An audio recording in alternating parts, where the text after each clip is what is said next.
Because on this day, In 1984, Bob Geldof and many, many, many other people who called themselves Band-Aid entered the charts at number one. Didn't even mess around further down the chart. Entered the charts at number one on this day. One-hit wonders. That's it. One-hit wonders. All of them It's the together. only hit they ever had, Band-Aid. Duran Duran, Paul Young, Culture Club, Sting, George How are we doing with Michael. that? Feed the world. How are we doing with that? Not 1980 what? 4. You'd think we'd have a handle on this thing by now. Well, Bill, if they'd moved to where the food is, that was... Oh, yes, is what Sam Part of the Kinison problem. used to say. yeah. Move to where the food is!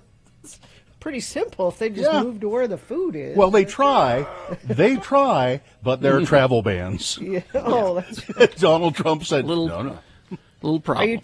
you traveling for business or pleasure? I'm traveling for food. Well, I'm sorry. I'm trying to move to where the food is. Sorry. I think it did for a time help. Did I it? think this song made Raised a quite lot of bit money. of money. Yeah, it raised a ton of money. Tons and tons. Good morning. Hi. How's it going? So I was making a little joke on Twitter this morning. What joke? And See, there was your first mistake. yeah, it wasn't. It was really not much of a joke. I mean, it was just a little. Was it a dad joke? Is that the No. problem with it? It was a little political, social of the moment joke about Jill Biden, Dr. Jill Biden. Let me see. I didn't see it. I tweeted out something about it, and some people said, "Oh, I like this tweet," but there's one person who said, "You know, Bill, Dr. Biden, you say you're expressing solidarity, but the tone of this tweet feels kind of essy. Do you really believe you put in the same amount of time and work and dedication for your almost master's degree, your almost finished master's degree, as Dr. Biden did for her PhD? Do better, Bill." It was just a little joke to point out. What was your tweet? What was it? Well, the tweet was, let me bring it up here, get it exact. See if there's a good reason for this In outrage. solidarity with FLOTUS, or Okay. FLOTUS elect, at Dr. Biden, I will now be known as Master's Degree Equivalency Bill Allred.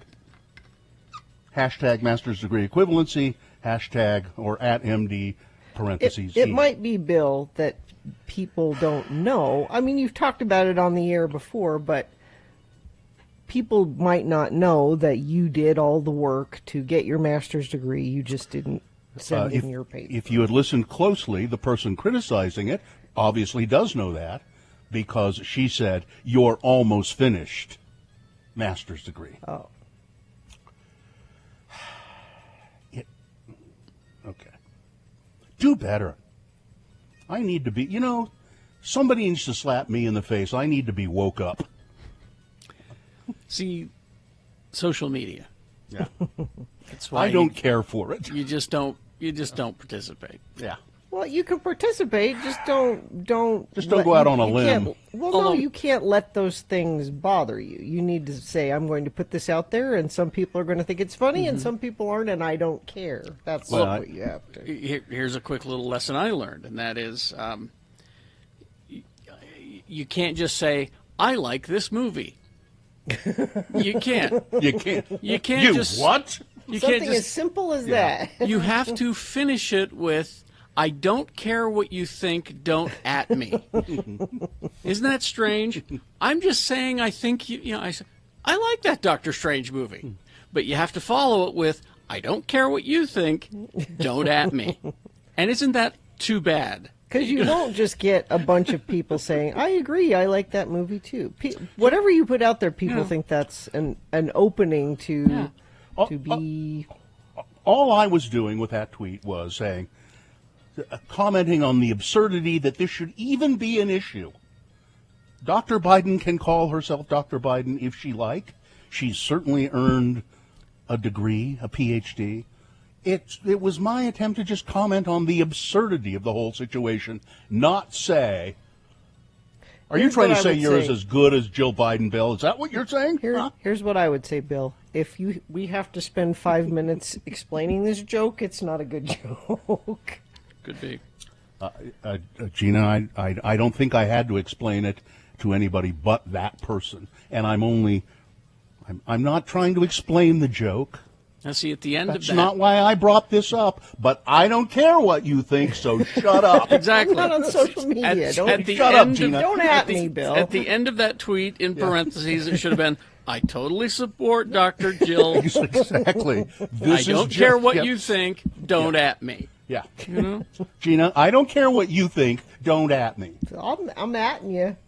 It was not a laugh out loud joke. It was a wry comment on the situation. Can't do right That's on all. social media. You just can't. That's all it was. Tone Nuance, is missed. subtlety, tone, it's all gone there. It does not exist.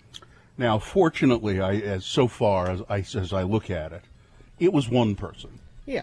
There were other people who went and said, "Oh, I like that tweet. I get what you're doing there. I like that."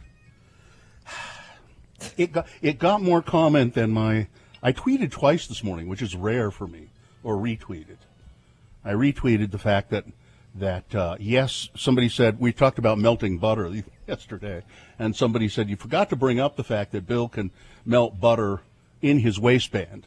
As I have claimed before, that's a good place to melt butter, is in my waistband. Superpower. And not only can I melt butter, I can actually make butter in my waistband. I make my own butter in my waistband, right where my belt rubs. That's where I make the butter. And Bill butter. I tweeted that out as well. But I'm sure I'll get some negative. Like, what are you trying to do? Are you trying to poison people? Are you by feeding them butter that you've made in your waist? You can't make butter See, in your waist. I'm- That's not possible. I'm having flashbacks right now to the early days of Radio from Hell, like right after the format flipped, and how there was a period of like 4 or 5 months where you and I could do nothing right. Yeah. And we even joked about it on the air. And I remember saying, you know, we could be having a conversation, and I could say, I had lobster last night. And now we'd start getting complaints that, how dare you have lobster? Because it kills it alive, and, you know, many other reasons. It's just to that point where there's nothing that we could do. I forget the exact band, but it was. I'm just going to use this as an example, and it's not it. You know, how dare you say the Go-Go's? It's Yeah. Go-Go's. Yeah. How dare you put the in front of it? Yeah, it's not the band. It's band. Now, see, take those experiences and multiply them by 1 billion, and that's Twitter. I knew exactly where you were going when you started that, Carrie, because and I was thinking about you yesterday. I had a picture here of you at a birthday party of mine at my mother's house, and I looked at that picture and I went, "That was 30 hugging years ago." Oh, Jesus, really? 30 years ago. And I just, Tom Greenlee was at that party. Oh, man. Robin Stearns was at that party. Been Remember doing this a Robin? long time. 30 years I've known and worked with Carrie. So when he starts talking, I generally go, oh, I know where he's going here. The magic has gone out of our relationship, I'm afraid. Oh, Oh, I'm thinking about our career Yes. because of something that happened last night. And if there's time later, we could talk about it. I watched a documentary last night, and it made me think about what we do for a living, and it made me think about our career and what our legacy will be. Yeah, well, I So- feel like we need to talk about that. If you ever want to talk about that, let me know, I think we should. and we'll get to it coming up. Let's get this thing over with, though. Yeah, I guess we ought to officially begin the show after some messages and the like. And we'll take your check-ins at 877-602-9696. Check-ins is kind of a callback to the very beginning of the Radio from Hell show, when we used to do check-ins routinely, and people called and said, "Hi, it's so-and-so, just checking in, let you know I'm ready for the show. Have a great day." Maybe make a one-line comment, just something you want to say. Make it fast, make it easy, and we like to hear from you. 877-602-9696 is the number to call, and check in with the Radio from Hell show, which we will get to after we take care of some other stuff here. Yes, we'll get to you right after these. Manscaped. Oh, this Manscaped offer makes me feel really good, because it's an opportunity to say to mainly women in the audience, you can get something for the man in your life that will make him more pleasing to you. That you will benefit. You will Exactly. benefit with this purchase, yes. Yeah, exactly. Now, I have these products. Carrie has them. They work great. At Manscaped, you go to the website, manscaped.com, and you can get the 20% off and free shipping when you order a Manscaped Christmas package. What can you order in that? Well, you can get the nose hair trimmer. You can get the down below the belt hair trim, the pubic hair trimmer. That's what it is. Go ahead. It's the Lawnmower 3.0. That thing is waterproof. It's got a light on it, and it will keep you well groomed in your personal area, gentlemen. So go to manscaped.com, get 20% off and free shipping with the code X96, manscaped.com. All of the Beat Gina topics have been specifically chosen for their relevance and entertainment value, and all of the answers have been thoroughly vetted and researched, and anyone who says different is itching for a fight. And now, let's welcome the host of Beat Gina. He's the sharp-witted and fashion-forward man of the hour, the one and only, because they broke the mold when they made him, Kerry Jackson. Thank you, Johnny. You're welcome, Kerry Jackson. Thanks for coming up out of the basement to keep score with us. You're welcome. Every Thursday. My pleasure. All right, let's. We do have a full phone bank, but during the break we talked about who we're going to pick to be a contestant, and Gina has decided that Hank is going to be the contestant. Thanks for the other two people who called. We appreciate it. Hank said that if Gina beats him, that he will go to Squatters, just a block away from us. Moochie's. There, It's Moochie. Moochie's. Oh, was it Moochie's? I thought it was It's Squatters. Okay. Moochie's, meatballs, and more. Several locations of Moochie's. Yes. Several locations of Moochie's, meatballs, and more. All right. Well, thank you, Hank. All right, Thank Hank. The movie is Hocus Pocus. That's the trivia topic.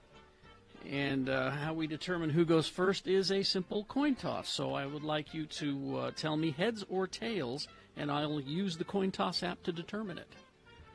Let's go heads. Heads. All right, let's see what happens. All right, coin toss app says heads. You go first. Oh, All right. man. That gives you an advantage in the game, Hank. Here's how it works. Your question goes first. You get a chance to answer it exclusively with no interference. If you get it right, you get the point. If you get it wrong, Gina gets a chance to answer it and steal your point away. We'll go back and forth until we have somebody with 3 points. That will be the winner of the game. All right, here we go. Hank, here's your question. The excitement is so thick you can cut it with a spoon. Hank, what was the final ingredient for the life-sucking potion? What was the final ingredient for the life-sucking potion?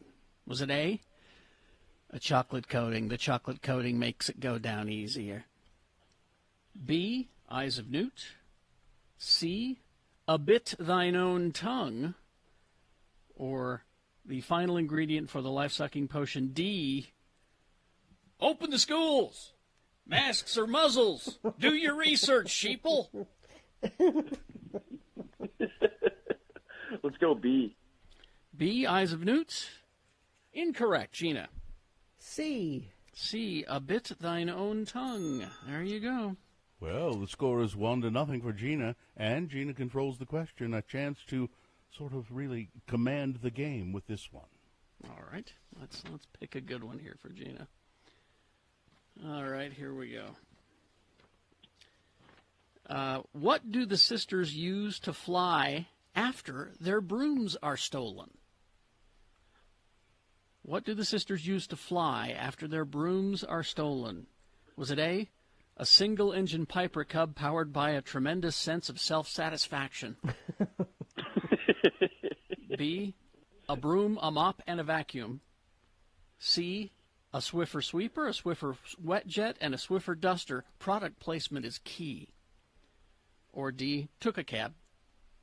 That'd be B. Oh, a broom, a mop, and a vacuum.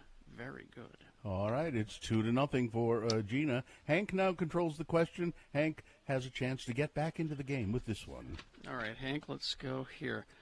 What was the name of the high school that Max and Allison attends? What was the name of the high school? Was it A, Rydell High School, B, Halloween Town High, C, East High, or D, Jacob Bailey High School? Oh, man. Let's go B. B, Halloween Town High? Yeah. That is incorrect, Gina. Well, it's not Rydell, of course. That's the Grease High School. Everybody knows that. Is it D? D, Jacob Bailey High School is correct, and by golly. Well, it was a sweep. I'm Hey. sorry, Good job, Hank. Sorry, Hank. You screwed the pooch, as they say. Yeah. My bad. Zero points. You guys are the best. Oh, Hank, you're going to go to Moochie's, right, and get some lunch? Get some Yes. meatballs Yes. or more? Get the Philly cheesesteak egg rolls, I'm telling you. If Delicious. you're I'll try if you're those. going to do that, Good Hank, why don't questionable, but now I'll try them. we give you a tote bag so you have something to carry all your meatballs in? How about that? Well, no, he's gonna. Thank you, Gina. Gina, he's going to go. He's going to go before he'll ever be able to get the tote bag. I hope. Well, true. there will be meatballs in the future that need Yeah, to be that's toted. It's Thank you, guys. It's often cloudy with a chance of meatballs. You know. All right, I'm gone. Goodbye, Hank. Oh, nice Johnny. hearing your voice, Hank. Thank you, and Hank. hang on the line, Hank. And I'm going to go away now. We'll get you on hold, and you can. We'll get your information for the tote bag.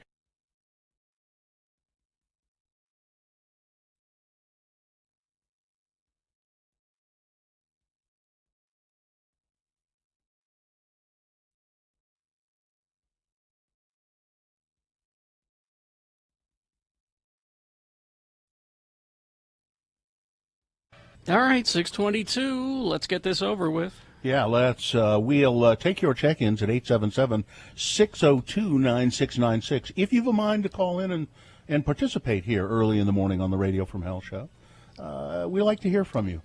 Just a little quick hi. This is so and so, and this is what I'm doing today, and thanks for doing the show. And we'll say you're welcome, and I hope you enjoy it.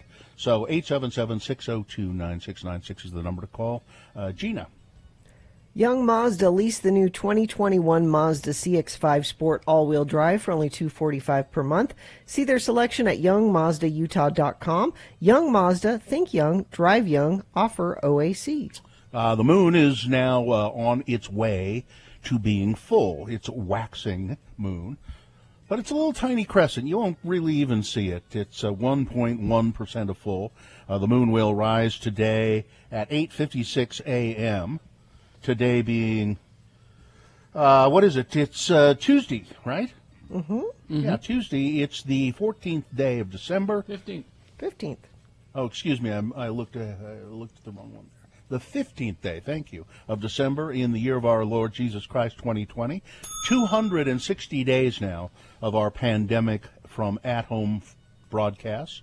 36 days, I believe, until the Biden-Harris administration takes over. And this is the morning show featuring the three doctors of the DX. Ooh. We are the lords of morning radio. Kerry Jackson, Bill Allred, and Gina Barberi. Katie, for short, is the producer of the show. She's there in Salt Lake in the studio, running everything while we get the luxury of being at home, doing the show from our individual homes. I live in Balloon Land, as you see. Mm-hmm. If you go to x96.com/live, you can see us. And is Skip and Miriam there today, helping out as well? And it is, by the way, the Doctors of DX. DXing, you know what that is, Gina? Do you know what DXing is? I do not. Well, DXing is something that people It's a hobby. They pick up radio signals from a long, long way away. The DX refers to distant signals or receptions that a radio can receive, and when a radio picks up a distant signal, you're supposed to verify that by sending a letter or a card to the radio station that you've DX'd, and say, this is the date I heard it and when I heard it, and this is where I am. Can you verify that this is the frequency and everything? That's a weird hobby that people have, DXing. So that's what we do. It's for radio nerds. Yeah.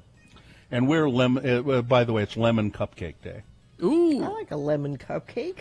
I can't really think of having a lemon cupcake. They're very refreshing. And that's a very specific thing to celebrate, not just cupcakes. True. Lemon cupcakes. All right. Well, every cupcake should have its day. Okay, so I have like 4 minutes here. I'll try to convey this whole, strange moment that I had last night. Okay. And was thinking about our, job, what we do, and our Yeah. legacies. So I'm watching that Bee Gees documentary. It's on HBO. And there's a moment where their career turned, and not for the better. And that was thanks to radio scum. There's a portion in the documentary, and this is true, I remember it. It was where radio stations, because everything was disco. It was huge in 1977. Gigantic. Everything was disco. Yeah. And so snot-nosed DJs at radio stations. Rick Dees and people Well, like Rick that. Dees cashed in. He cashed in with Disco Ducks. Who was He the didn't- guy in Chicago? He didn't push against it, and that's the thing. It's Steve Dahl in Chicago. Dahl, that's right. Now, Steve Dahl is a legendary jock for the Loop in Chicago. I think he's still kicking around. He's still doing stuff, podcasts, I think. But so Steve Dahl. Now, I never saw footage of this whole thing. I had only heard about it as told through legends around the radio campfire. Yeah, I've seen video of it. It was at a Chicago baseball field, and the deal was that the Loop in Chicago said, listen, come to this baseball game. At the end of the game, first of all, you'll get in for 96 cents if you bring a disco record. And so, come to the end of the game, and you'll get in for that cheap price, and we're going to blow up all of these disco records because disco sucks. Yeah. That was the campaign. Disco sucks. And so, they at the end of the game, they blow up all of these disco records. I was on board with that, too. Exactly. Yeah. And here's the thing, is that now that I see that footage, I'm like, no, Steve Dahl is a typical radio twat.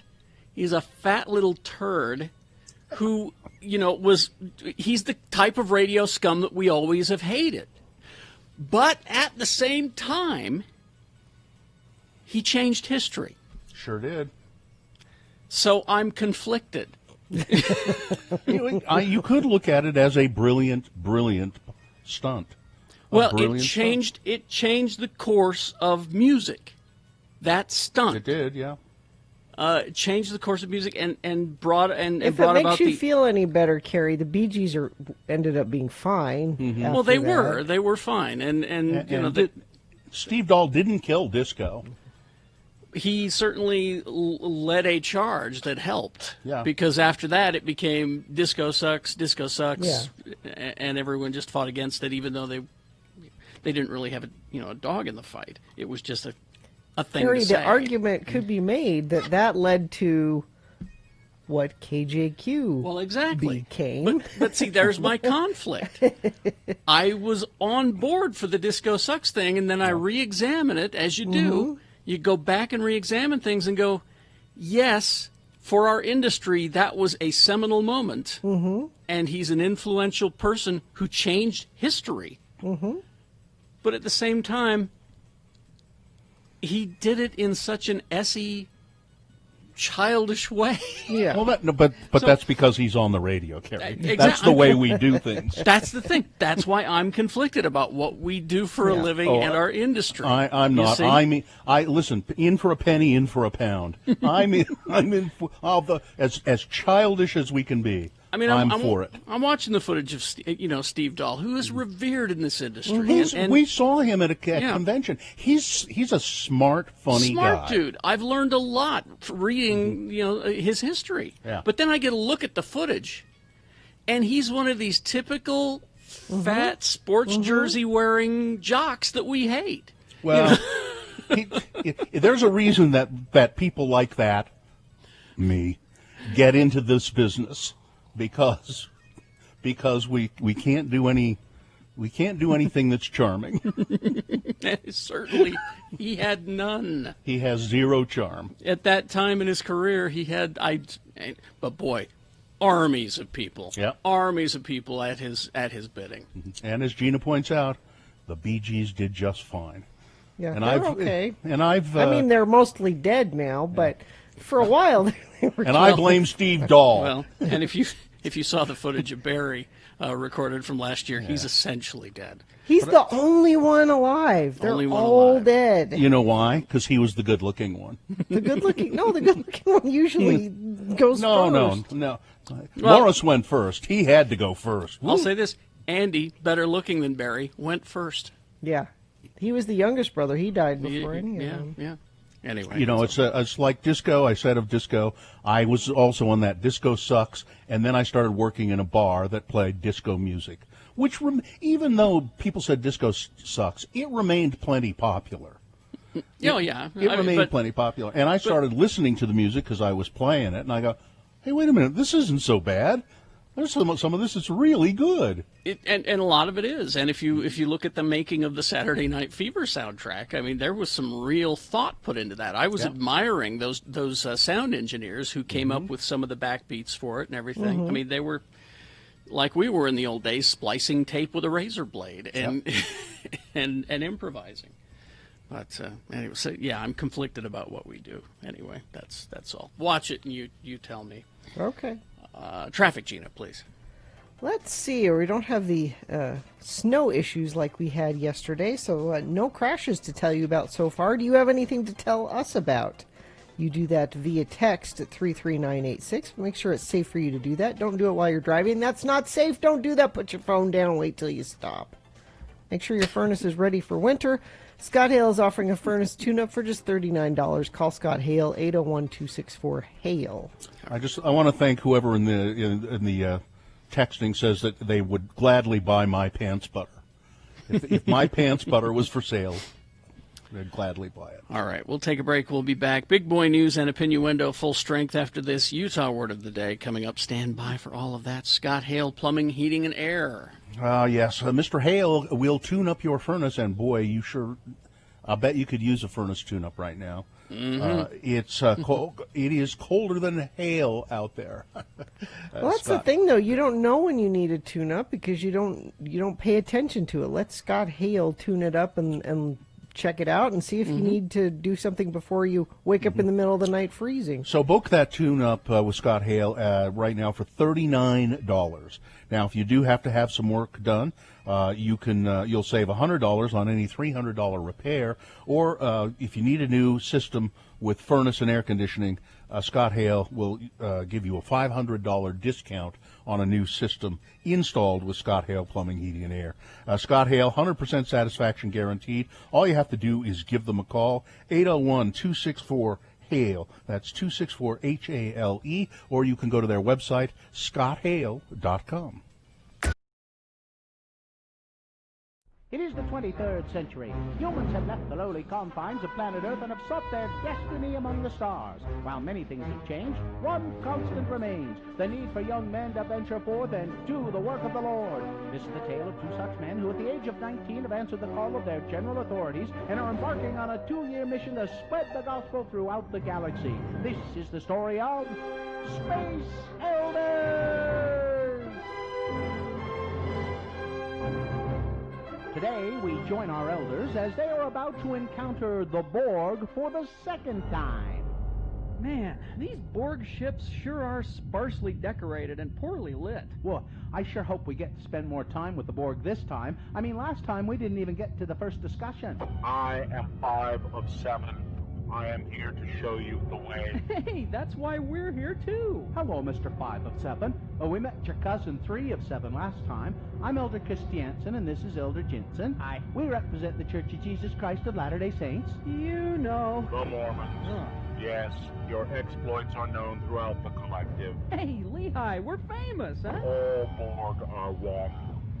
Whatever one experiences becomes available to all. Well, that would speed up faster testimony meetings. Say, where are you taking us? To her chambers. She is expecting you. I don't like the sound of that. Welcome, elders. I have been anticipating your arrival. Hi, ma'am. I'm Lehigh, and he's Butch. Hi. I have wonderful plans for you boys. Together we will rule over the perfect Borg galaxy. Well, I hope this can wait until after our mission is over. Ma'am, who exactly are you, and why do you have plans for us? I am the Borg. Well, I thought they were the Borg. They are, and I am. And once we assimilate you two, you will be Borg as well. Oh, I get it. He's a Borg, she's a Borg. Everywhere a Borg, old MacDonald had a Borg. Knock it off, Butch. We better come up with a plan quick or we're going to be assimilated. Okay, Ms. Borg, tell you what. I'll give you my new fender flares and the luggage rack off of Lehigh's bike, and we'll just be on our way. You will look cute in black rubber suits, and I have picked out some special prosthetic parts for each of you. Soon you will be my lieutenants, my consorts, my special friends. Together we will assimilate the Federation, then the Romulans, then the Cardassians, and then whoever else we can find. And we will have fun doing it. Hook them to the assimilator. Hey, come on, let us go! Nothing like the assimilation of new young men to make one forget about how Locutus left me without saying goodbye. Something is wrong. The assimilation process has failed. They have already been assimilated by a stronger force than the Borg. Quick, shut down the machinery. The feedback could contaminate the collective. What have you done to my beloved collective? Well, once you hooked us up to that gizmo over there, all of our experiences were spread throughout the entire Borg race. Lehigh and I were able to bear our testimonies to more than 7 billion beings at one time. It was kind of like General Conference, except without the crying babies and the old people going to sleep. Yeah. We not only got to give the first discussion to the Borg, but to pretty much teach the whole gospel to all of them at once. Could it be? Have the Borg finally met their match? Could Butch and Lehigh be immune to the assimilation process? Tune in next time to hear the Borg say... I am Elder 5 of 7, and this is my companion 4 of 9. We represent the Church of Jesus Christ of Latter-day Saints. You know, the Mormons. No! You've turned the most feared race in the galaxy into a bunch of jello-loving, suburban-driving moral goody-goodies. Well, you think that people were afraid of you before. Wait until you start approaching planets now. Man, I'd hate to play word ball against these guys. I think our work here is done. Hey, can we count all 7 billion as converts? Well, technically we didn't baptize them. We'll have to check with Zone Leader Hansen just to be sure. What about me? I was queen. I was the most powerful being in the galaxy, ruler of an entire race of warriors. What am I supposed to do now? Well, I guess you are now the most powerful Relief Society president in the galaxy. Congratulations. Gotta go. Bye-bye, sister. On the next artificial limb-attaching episode of Space Elders!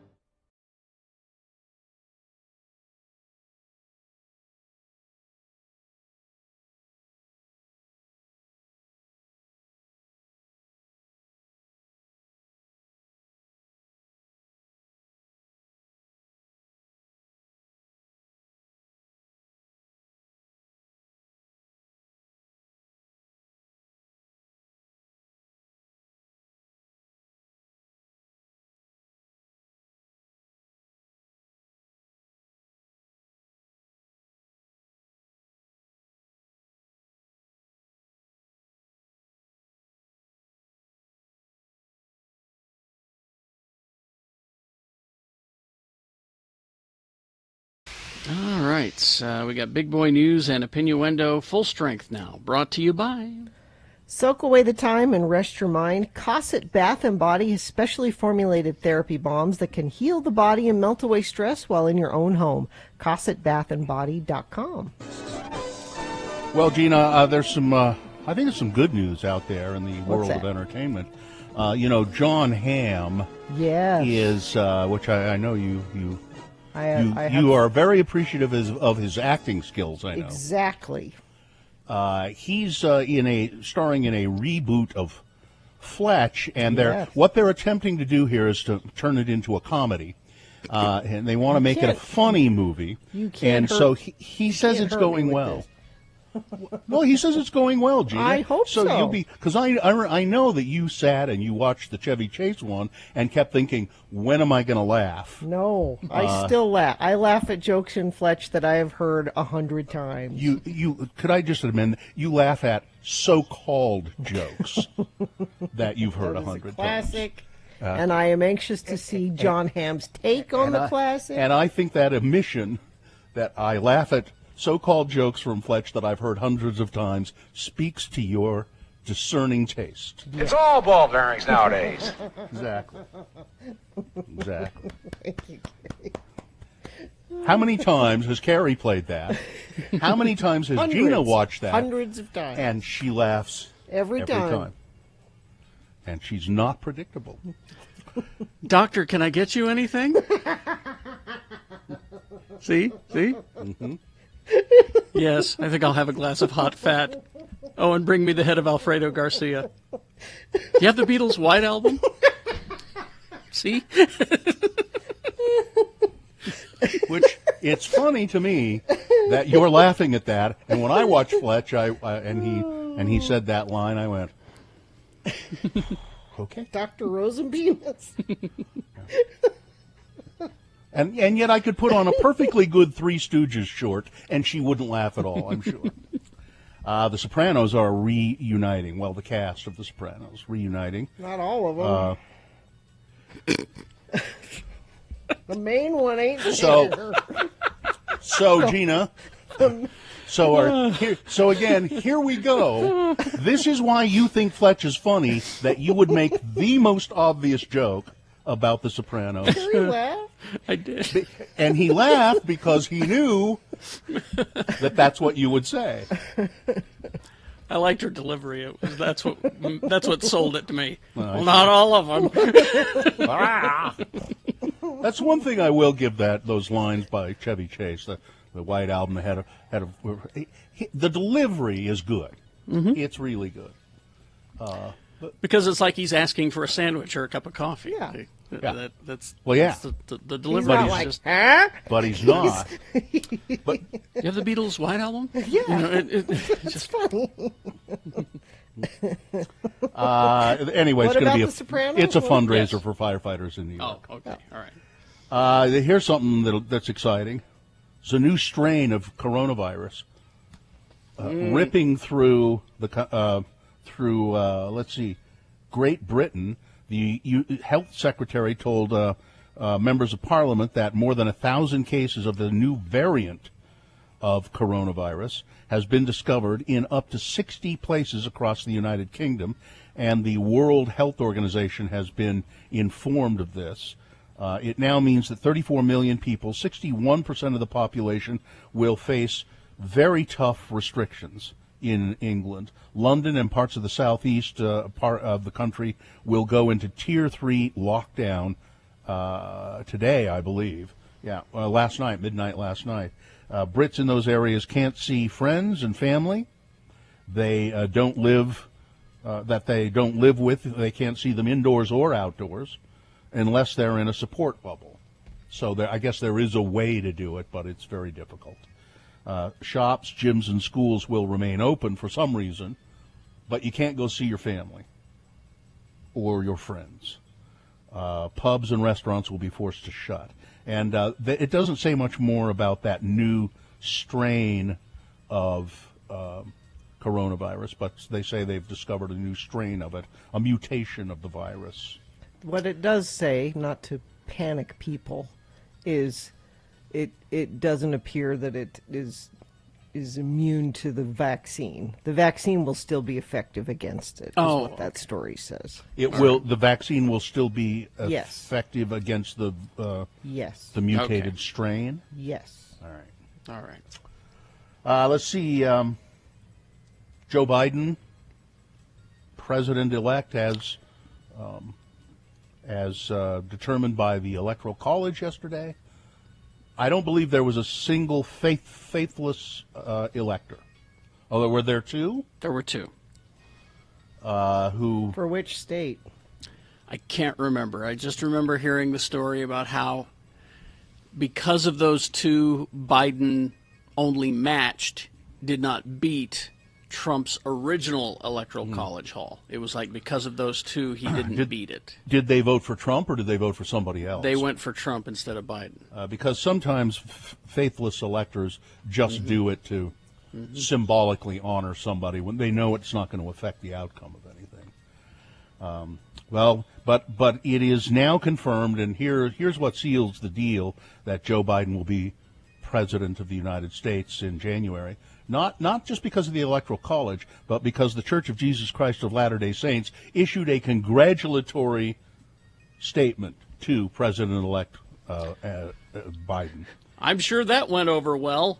It's because they've done that, it's now official. No, I think Utahns can just settle back and go, oh, okay. Well, it's now official. You know who didn't? You know who didn't vote for Trump?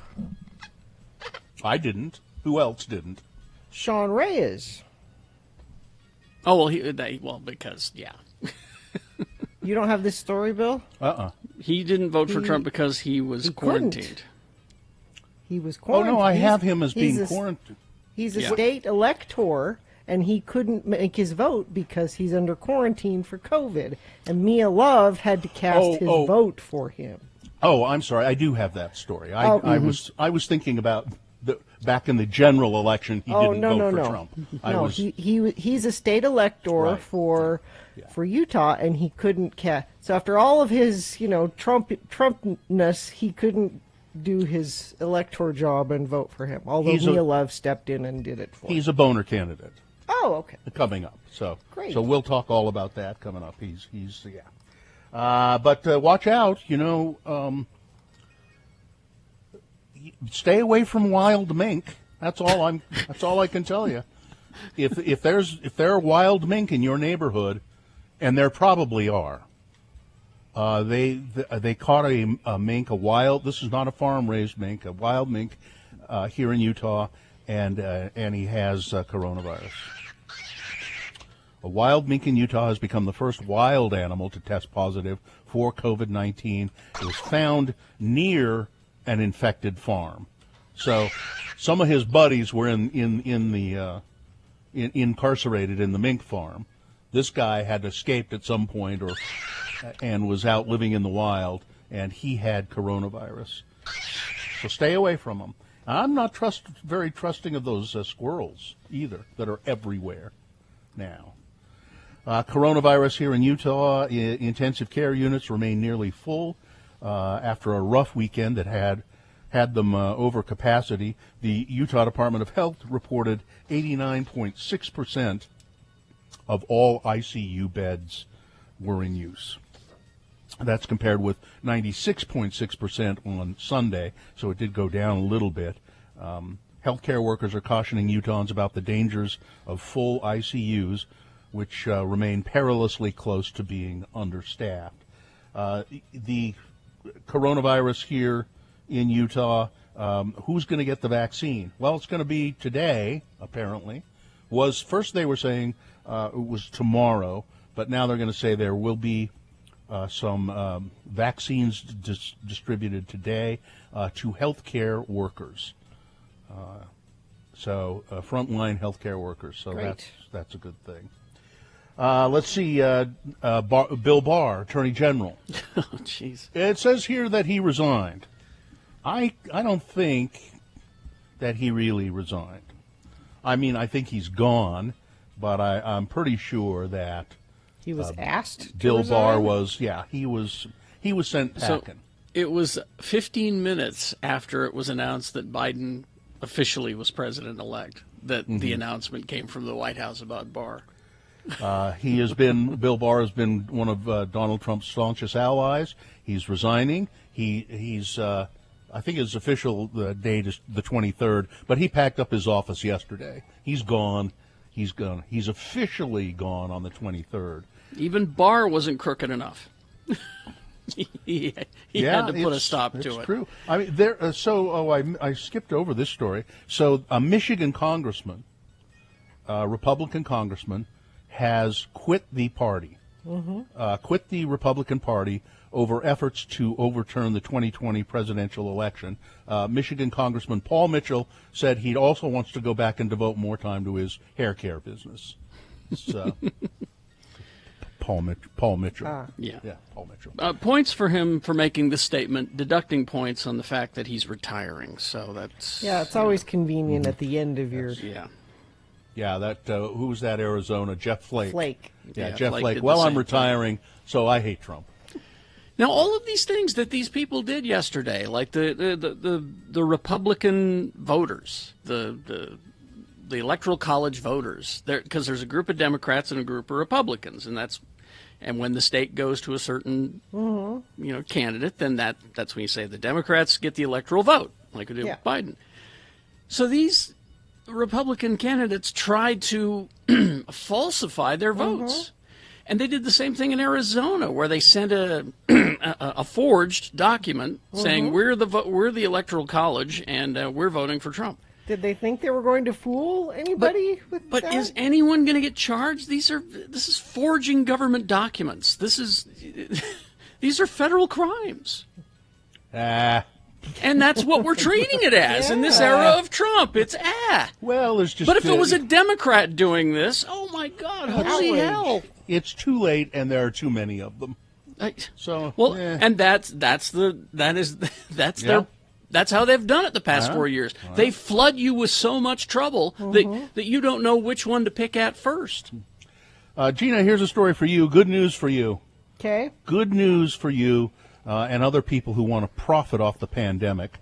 The pandemic is pushing people to start new outdoor traditions like cutting down real Christmas trees or buying Christmas trees, real Christmas trees. So it gives people a sense of normality and what I'm here for. This is according to, I'm sure you know who this guy is. He's big in the Christmas tree industry. Yes. Jay Bustard. Big J Buster? Sure, I know Big J. Big JB, I think Christmas tree people call him. He has a, Bustard's Christmas tree farm in Lansdale, Pennsylvania. Yes. Right. Bustard's Christmas trees, family business, been around for 3 generations. 3 generations, yes. He knows trees, and he says, this is our 91st year. People get here and they pick a tree out, and then one of our employees helps them, and they go and they tie it and shake it, and they get the dirt off of it, and then they put it on top of a person's car. So he has a really great marketing plan. Or he's seen a movie and he knows that's how it goes. Well, his family's been doing it for 91 years. I think the movies came to Mr. Bustard and said, how do we do this? How do we do this for the movies? But he says this year has been very busy. It is definitely the busiest year I've ever seen, and I'm able to gouge people. I'm able to charge people more for trees than I ever. Spreading joy, Bill. It's spreading joy. I paid more for my tree this year. It's a lovely Christmas tree. And it was worth every penny. I'm not sure, Gina, that it ever is, but I paid it. All right, that's it. Sports, weather, traffic. The Jazz won last night. Now, this is just preseason, but they beat the Suns 111-92. They play next on Thursday, I believe. And everything's screwed up. So, what? Pac-12 announced a new opponent for USC. This is the championship game for the Pac-12. But the people that have the record that would put them in the championship game can't play because of COVID. So they're replacing Washington with Oregon to play USC. This season just doesn't count. It doesn't count. But there'll still be a championship game of some sort. Yeah, it's just not with the two actual champions of the Pac-12. Close as they can get. Yeah, and we're just, this is a great practice year. Everybody's rebuilding this year. Everybody's rebuilding. That's sports. Weather, it's chilly, 24 right now, and we'll get up to about 32 for a high. Partly sunny. Next chance of snow looks like it'll be Thursday night into Friday with a fairly decent storm expected. We should see accumulation. That's what we in the weather business call it when it snows enough to shovel. Traffic, we've got signal problems all directions. State Street at South Temple in Salt Lake. You're going to need to treat that as a four-way stop. Crash northbound I-15 at the Center Street off-ramp in Orem. The right shoulder is being affected there. And I'll check our message stream, see if friends of the program have said anything. Fake trees are the best, save money every year. No fake trees. No plastic trees. But no traffic being sent in there either. If you see something and it's safe for you to text it to us, 33986 is where you do that. Strong Volkswagen, unlock stronger pricing at strongvw.com. All right, we will take a break. We will be back. We've got Utah Word of the Day coming up in our next break. Round one of your boners coming up. All of that and more on the way. Okay, shamrockplumbing.net. They're coming to my house today, as a matter of fact. What are they doing? Well, we're going to put in a new Toto. A new Toto brand turlet. Oh, it's a very exciting day in the Allred household. It's at a convenience height. I love that. It's taller, isn't it? Yeah, it's it's taller a little taller. toilet. Yes. So you don't have to drop down onto the toilet. You can just sort of ease yourself onto it. Yeah, enjoy that. Not like, let me see how far that is. So shamrockplumbing.net, that's their website. They do big jobs, they do small jobs, and believe me, putting a toilet in my house is a big job. So they do great work at Shamrock Plumbing. I've never had a speck of trouble with them. As a matter of fact, I've been more than happy with their work. I see the results and I go, wow, you didn't have to do all that. Shamrock Plumbing, give them a call if you need work. The phone number is shamrockplumbing.net. Yeah, it is. There you go. 'Tis the season for, I didn't do anything this week. I was such a slug this weekend. Sometimes you need a sluggy weekend. Good for you. I didn't think. Good for you. How do you turn that off? Alcohol. Genius switch. How do you turn that off? Alcohol. What kind? What was your alcohol of choice this weekend? Anything I could get. Whatever was handed to me, whatever was handy. It didn't matter. It didn't matter? No, didn't matter. You weren't discriminating about? No. Why? I'll take some of that, sure. Is it good wine? It's good enough. Yeah. I'll have some of that. You bet. And you were just handed things? Went out to dinner. That's the way it should be. Went out to dinner on Valentine's Day. You did? You did that going out on Valentine's? Yeah. That's brave. Yep. Had a nice dinner at Copper Onion, and you know, pork belly should be one of the major food groups. I agree. It really should be. What was the pork belly on, or was it? No, it was just pork belly. It was just out there being pork belly. Pork belly with some cherries and some Brussels sprouts and turnips. You know, just kind of as a little side dish, a little starter to the evening, and then nice. Man, did you take in your surroundings? Did you look at the other people that chose to go out on Valentine's Day? I did. How in love they are. I did. There was it was well, so it was very busy. Copper Onion was very busy. I assume all the restaurants were very busy on Saturday. Did you go out on Saturday? No. So it was very busy. To the table to our left, two guys out on a Valentine's date. Guys? And then a table across from us, a guy and two girls. And they kept they were quite annoying. Because the guy kept hanging a spoon on his nose. You know how you do? You take a when spoon you're and a little kid. Yeah, and you hang it off the edge of your nose, or he would put it across his nose, and then he would insist on one of the girls taking a picture of him. And this kept going on. And then the spoon would slip off, and then he would just laugh uproariously. Were these 12-year-olds? And they thought it was funny, too. No one's ever done this before. And it kind of went on, seemed to go on and on and on and on. And then they had the waiter take a picture of the three of them together. Can you believe this? It was just. This has never happened.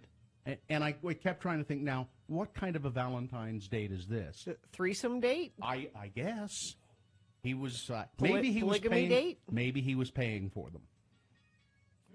That could be. Could have been that would explain why they were laughing at the spoon show. Yeah, the spoon were on paid. the nose. They were hilarious. paid. Hilarious spoon on the nose. Man, this is good. Good stuff. Good stuff. And those were the only. But mostly I was just fixated on my sweetheart sitting across the table from me as we enjoyed a delicious meal. I'm glad you did.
Stick.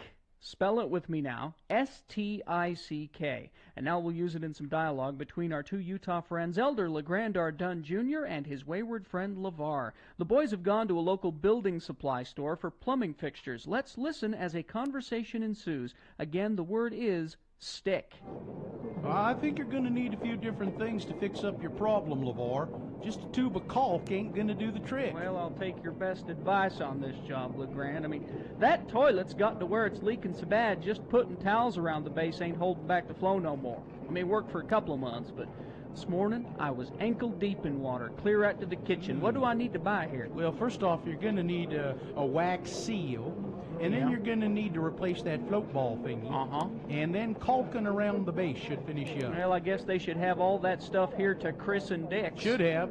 Them two guys know how to stock hardware. Oh, you know them? Oh, yeah, sure. They're around here all the time. Oh, look. There's one of them now. Well, who is it? It's Chris? No, Stick.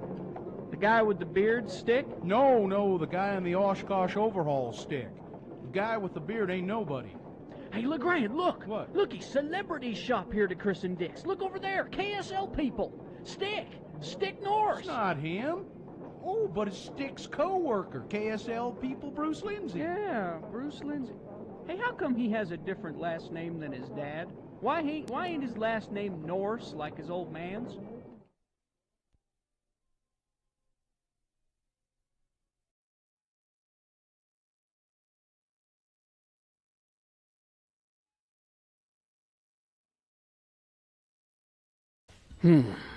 7:02. Oh. Now, So are we is this where we do Utah Word of the Day? Yeah, we will in a minute. Just real quick, I need a smart person to weigh in. Okay. You know, like Gina? Well, maybe I don't know, Jim DeBackus, somebody, maybe Ben McAdams can answer this question for me coming up. So, the electoral votes yesterday in, right? Is there anything else that Orange 45 can do? Yes. Aside declaring martial law and calling for a new election. Theoretically, yes. Because, Is there again, anything it's that he can do? yes. Again, it's ceremonial, essentially. This thing yesterday. Okay. No. Coming up one on the I want to say it's the 6th of January or something like that. Congress then has to say, yes, we accept the results of the Electoral College. So, like for instance, 4 years ago, the president of the Congress, Joe Biden, the vice president of the United States is the president of the United States Congress. Joe Biden was the one who said, yes, we accept the votes of these electors, and Donald Trump is president of the United States. So that has to be done. As much as it pained him to say that, he said it. He said it. And there are people who are saying, we're going to do something there. We're going to try and do something there. So what could happen theoretically is that some congressmen, that is representatives, the 2-year guys, the People's House, somebody there could say, well, we challenge what the Electoral College. It won't go anywhere unless they can get a senator to go along with them. Which is entirely possible in this cult-like atmosphere. Very pretty hard. I mean, you could get old, Squirrel Head. What's his name? Rand Paul. It would be it's not without the realm of possibility, but very difficult. Mike Lee, that'd be the kind of grandstanding thing he would want to be a part of. Yeah. Something where I can go down in flames? Fame whore Mike Lee would want to be the one. I don't take the word fame off of that, will you? Just yes. So theoretically, something could happen there. Not likely. Ted Cruz. Now, Joe. There's lots of them that would do it. Nah.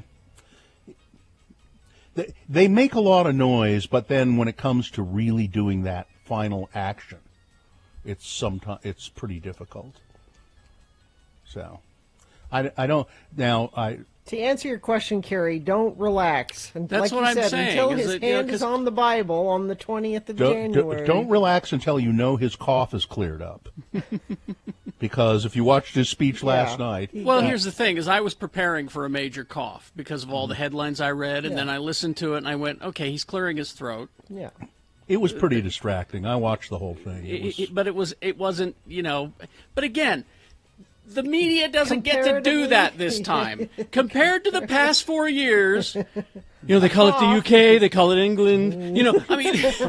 They don't get to do this now. I have a suggestion for Joe Biden. When he's done with the speech, don't have Jill come out and get you. Just don't do that. It looks like she's coming out to help you off stage, which, as a matter of fact, I believe she is. So don't have Jill come out and get you. You can leave stage by yourself. Do that. All right. Okay. So should we do the? Yeah, I have a sponsor. You do? Oh, okay. Yeah. Oh, I thought we used up enough time. We wouldn't have to do it. No, we have to. We owe it to Ogden's Own Distillery, Bill. Oh, okay. Porter's flavored whiskeys have captured the spirit of Utah's Old West in a bottle. Experience the buttery smooth taste of new Porter's Peanut Butter Whiskey, crafted by Ogden's Own Distillery.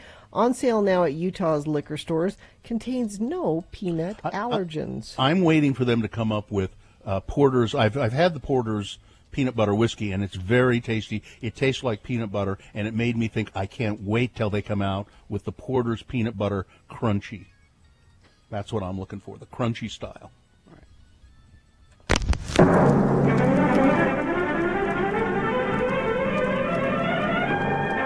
It's often said that the people of Utah speak a language all their own. It's a language that's often confusing and even incomprehensible to newcomers here in the Beehive State. So, Radio from Hell presents a handy guide to help everyone understand how the natives speak. It's the Utah word of the day, and today's word is Well, it's not a single word, but today we examine the misplaced or phantom letter T in the pronunciation of certain Utah words.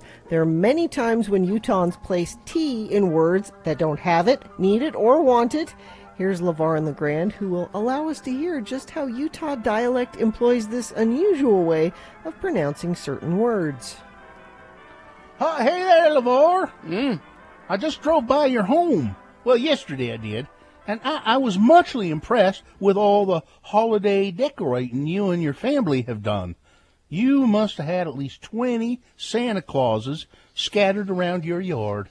28 Santas, to be precise. Ugh. But you're right. I'm afraid I may have overdid it with them Santies this year. What do you think? Well, there sure is a gaggle of them, but I think all them Santas just makes the whole display really fancy. And then them reindeer are pretty festive, too. Let's see, you got Dasher. No. What? I couldn't get him. Oh. I got Dancer, though, and Prancer, and Donder also. But I didn't have room for no more of them. I think it looks pretty nice, though. I mean... Where did you find them light-up snowflakes you got there in your yard, the big ones? I've not seen them available for many a year now. Oh, I know. They kind of went out of fashion. And they stopped carrying them down to the Lowe's and the Home Depot. But I was able to borrow some from Tom Nilsson. He ain't decorating this year. He ain't decorating? What, he turned into some old Christmas Grinch like Jim Henson did a few years back? Remember, he just changed all of a sudden one year. He started hating Christmas. I mean, he was kind of a handsome fella, but then he grew out his beard and hair, and he became kind of a crazy person. Oh, I remember. He looked weird, too, didn't he? Kind of reminded me of Charles Manson. No, Tom didn't do that. He got sick a couple of months back. Can't do no decorating. Don't have the strength this year. Sick? Oh, that is too bad. What's wrong with him? Well, no one has said for sure. Family's keeping it pretty quiet, but, he smoked all them years. Oh, no, don't tell me. Yep, sorry to say. Tom's got lung cancer. Oh, that's terrible. If you're going to get some type of cancer, that is not the type of cancer you want to get. No, that's for sure. But I'm happy I got to use his decorations. Join us again some other time as we examine how the Utah natives speak with the Utah Word of the Day. It's the last one of the year, I think, isn't it? It is. Last one of the decade. It is We're the last starting one. The decade, really? Is that the last one of the decade? It is the last one of the year, and that is because, it's the Road to the Road Home. Tomorrow, we want you to bring physical donations for the Road Home. Take those to, if you're in the Layton area, between 6 and 10 a.m. to Young Chevrolet, 645 North Main Street. And that's where you drop it off between 6 and 10 tomorrow morning. That's when Jake the Elf will trade you your physical donations to the Road Home for a Radio from Hell or X96 face mask while they last. They're very nice. In demand, these masks. So the kind of things you're thinking about donating, physical donations, the stuff that we ask for every year, blankets, socks, coats, gloves, hats. Diapers. Diapers are always needed. Yeah. Non-perishable food items, new unwrapped toys for the kids, for the Candy Cane Corner. Mm-hmm. So, while you're doing your shopping this weekend, pick up an extra this or an extra that and bring it. Now, if you can't make it tomorrow morning to that specific location, you can donate your physical items anytime, conveniently, at a Rocky Mountain Chevy dealer near you. And there's a list of them, and there is one near you.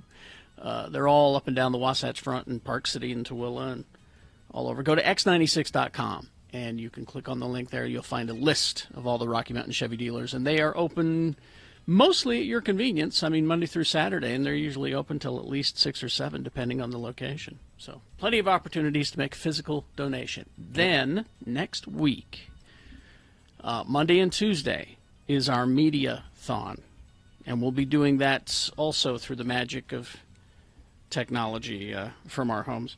But 2 days worth of Mediathon, and that's when we like your cash donations. You can go to x96.com. You can donate now if you'd like. Just get it over with so you don't have to think while you're about thinking it. of it, yeah. You can do that now, and the match will still be in effect if you do that now. The double your money match thing. But that's Monday and Tuesday, and then we're off until the first week of January. Well, 4th? Yeah. Yeah. 4th? Mm-hmm. 4th. 5th. It all depends on when New Year's falls.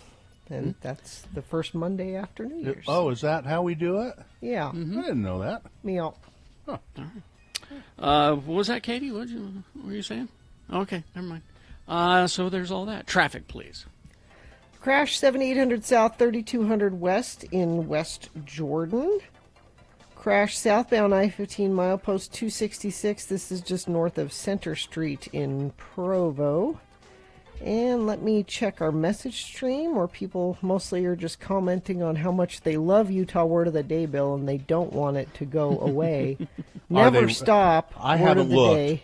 I haven't looked. Are they really doing that? All-time best feature on the Radio from Hell show, it says here. So I hope you were not driving when you text 33986 to give Bill his props for writing that piece of radio. If you see anything in the road you need to alert friends of the program to, send it to us. Help save a life, be part of the solution, earn up to $500 this month at Grifols Plasma. Go to grifolsplasma.com for more information. All right. Let's see. I think we have boners round 1 coming up, and I'm not sure what they are actually. Well, we can all find out together after these. How about that? BuiltBar.com. Get yourself that variety pack. What's it called? The mix pack, yeah. And then you can try them all and find your favorites. That's a great way to do it because there's so many different flavors. And then, my husband just told me to order some of the coconut ones. He likes those. Me too. I like the salted caramel ones, and they taste like candy bars. It's hard to believe they're so good for you. Lots of protein and. Now, if you use the promo code X20, there's a promo code X20. You will get 20% off your first order. Go to BuiltBar.com. That's BuiltBar.com, and check it out. These are tasty. I usually have one of them every day. They're the best tasting protein bar I've ever had. Really good. So go to BuiltBar.com and use the promo code X20, and you'll get 20% off your first order. Oh, gosh, 2020.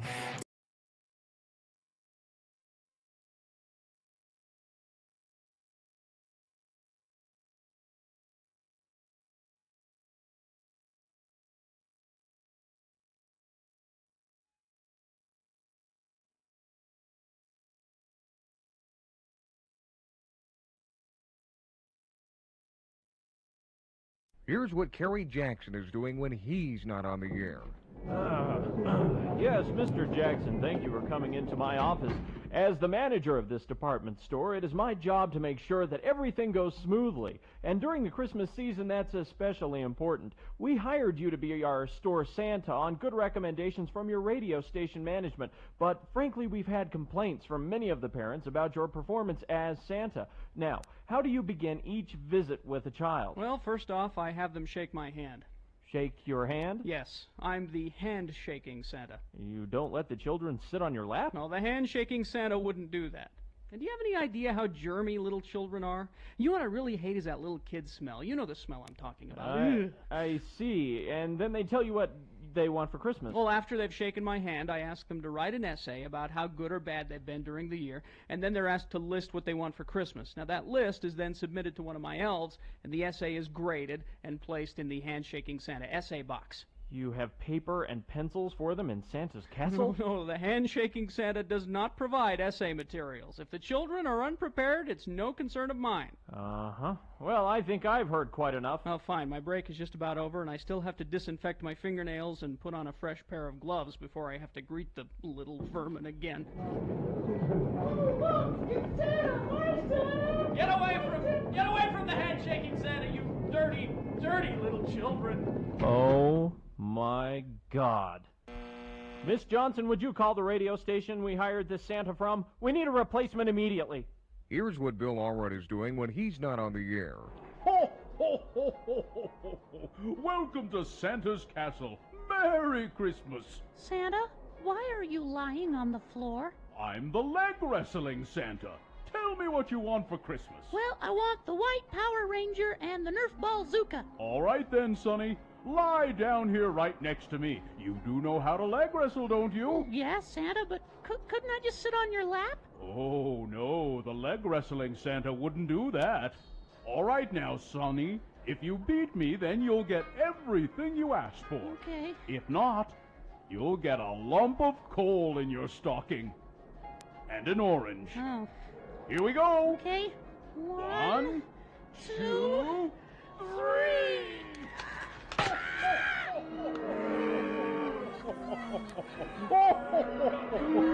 Sorry, Sonny. You lose. Get him out of here, would you, my little helpers? Who'll be the next to challenge the leg wrestling Santa? Why don't you leg wrestle me, Mr. Butthead Jolly Old Sucky Claus? Aren't you a little old to be leg wrestling Santa? You're pretty tough with these kids. Let's see you take on someone your own size. All right, then. You lie down right here. Good. But first, I have to take a leak. Can't leg wrestle on a full bladder, you know. Be right back.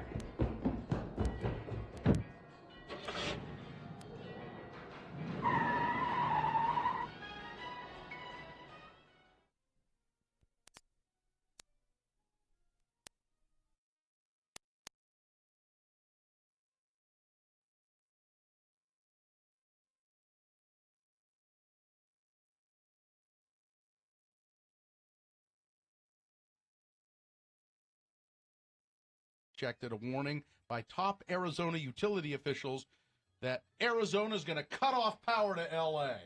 Yeah, this could be a boner. To Los Angeles if the city proceeds with its boycott of all things Arizona.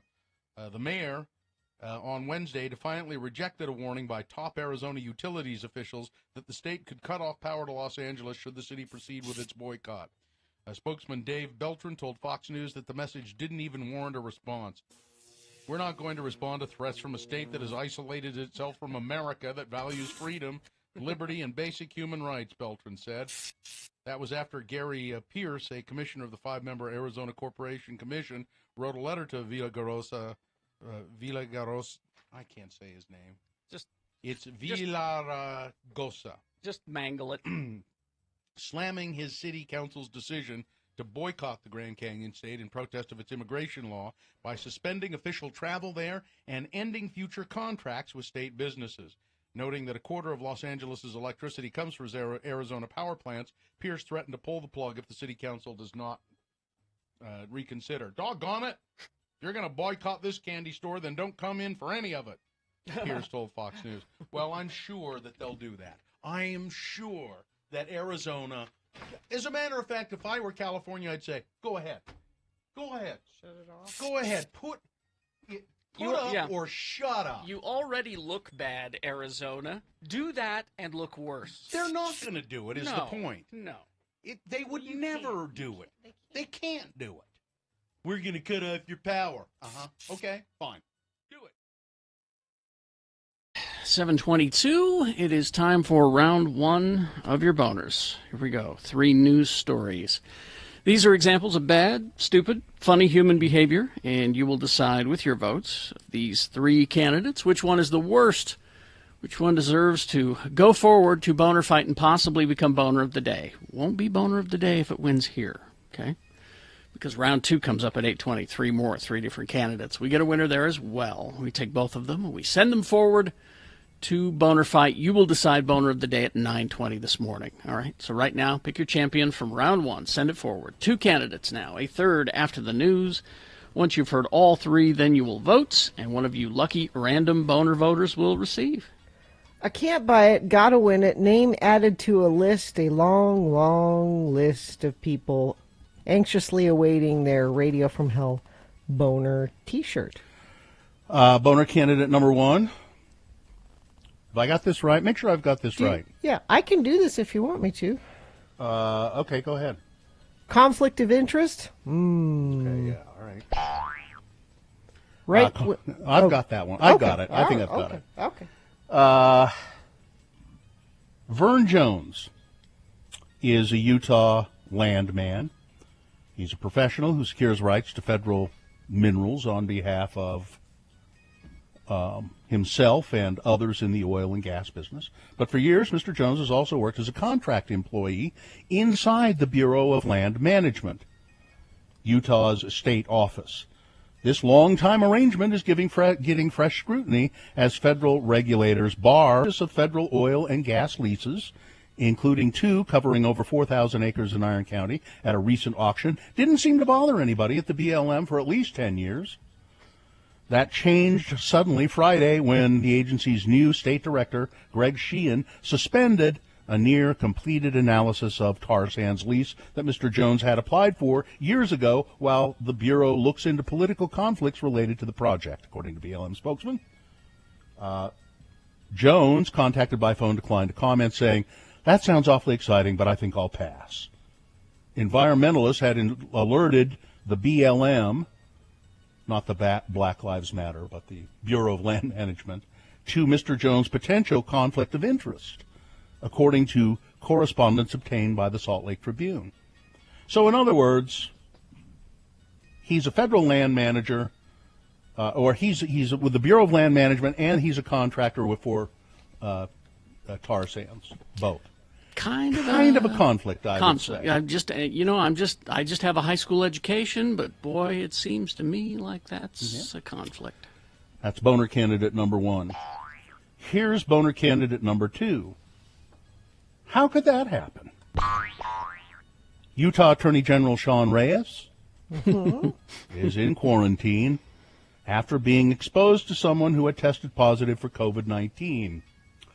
While he was in Washington, D.C., having lunch at the White House, Mr. Reyes was in the Capitol to meet with members of the Trump administration who were hoping a lawsuit would block votes in swing states that went for President-elect Biden. Mr. Reyes supported the lawsuit only to see it fail to reach the Supreme Court when justices said, "Nope, sorry, nope, no lawsuit here, sorry." He's had to recuse himself, or he was supposed to vote as an elector. Gina was talking about this earlier. He was supposed to vote as an elector in the Electoral College vote, but he had to quarantine himself because he was exposed to COVID. He was scheduled to go with the Board of Electors yesterday to cast a ballot, but Reyes is in quarantine, so he couldn't do it. And so who did they have do it? I forget. Mia Love. Mia Love, that's right, in his stead. And you know why he's in quarantine? Because he's been hanging out with Trump and well, that's what I said. Yeah, being with he had lunch with him. That's that's what the story was about. He had lunch with Trump and all of that. So boner candidate number 2. How could that happen? Coming up in a moment, boner candidate number 3. He's going to go one way or another. All right, boner candidate number 3 for round 1 coming up after this. Big Boy News and Opinioendo brought to you by Moochie's would like to thank their loyal customers for supporting their locally owned and operated business. Moochie's has been voted best of Utah. Us both of you there for a moment. Are we we're having issues? Yeah, we're having some issues. So should we we'll reconnect? We'll have to reconnect after this. Let's try to muddle through because it's Big Boy News and Opinioendo. Let's see the top Nielsen television shows, the list of TV shows most watched in 2020. So single telecast shows, the Super Bowl. That was in February. So that had the most viewers overall of a single telecast. Also Super Bowl postgame, the NFC Championship, NFC playoffs, AFC wildcard games. Those are all in the top 10. It's not until you get to number 7 that you have a so-called entertainment show. It's The Masked Singer, number 7. Really? Yeah. It does that well? And then more football, and then the Oscars, number 10. Really? Now, those are single broadcast, entries. Events. Yeah, regularly scheduled shows. Sports, number 1, Sunday Night Football. Number 2, NCIS. That's one of those procedurals. Which flavor, though? Isn't there a couple of those? Is it original flavor? It just says NCIS. So. It's original flavor. Yeah. FBI, number 3. I didn't know there was an FBI show. I didn't either. That's an old CBS? TV show. I mean, did they reboot it? It says it's on CBS. Huh. Okay. Then sports, then Blue Bloods, number 5. These are all old people shows. They are. Chicago Fire, number 6. Number 7, Chicago PD. Number 8, Young Sheldon. Number 9, Chicago Med. Number 10, This Is Us. So those are old people shows for the most part. It's mainly because they'll fill out the surveys. And when the phone rings, they'll go, "Somebody's calling," and then. And then TV shows. They also have time shifted TV shows. Like they can count. You know how well they did on a rebroadcast or a recorded and download. Yellowstone, number 1. It's pretty popular. I'm surprised. Number 2, Emergence. Does that mean emergency? No, it's Emergence. I don't know what that is. I don't either, but I've seen the title. Stumptown. Stumptown is really? It's number doing 3. okay. Mm-hmm. That's a guilty pleasure of mine. It's based on a comic book, and so I've been watching it, and it's quite entertaining. Walking Dead still up in the top 10. Will and Grace always does well, so there you go. And then so that's pretty much that. Surprised me with Stumptown. I thought I was the only one watching it. Is it animated? No, it's live action. Okay. It's a detective show set in Portland, hence Stumptown. Mm-hmm. Yeah. Well, I didn't know they called Portland Stumptown. I had to look it up myself. Yeah. When Kim Miller sat down in her Illinois house to compose her husband's obituary, she couldn't hold back. Not about the coronavirus that had left Scott, her healthy spouse who loved to swim and golf and putter in the garden, gasping for breath and unable to move his limbs as he stood at the kitchen counter. Not about what had killed him swiftly and cruelly in only a few days. This disease is real, it is serious, and it is deadly, she wrote in his obituary. Wear the mask, socially distance, if not for yourself, then for others who may lose a loved one to the disease. I couldn't just write that he had lived and died and had 2 children, she said. She's a retired college professor. She wept as she spoke of her husband of 25 years. I wanted people to read this and really read this. By Sunday, deaths from the coronavirus were approaching 300,000 in the United States. That's a toll comparable to losing the entire population of Pittsburgh or St. Louis. Reports of new deaths have more than doubled in the last month to an average of nearly 2,400 every day, more than any other point in the pandemic. The deaths have been announced in the traditional fashion, in obituaries and notices on websites and in newspapers that have followed the same format for decades, noting birthplaces, family members, jobs, passions.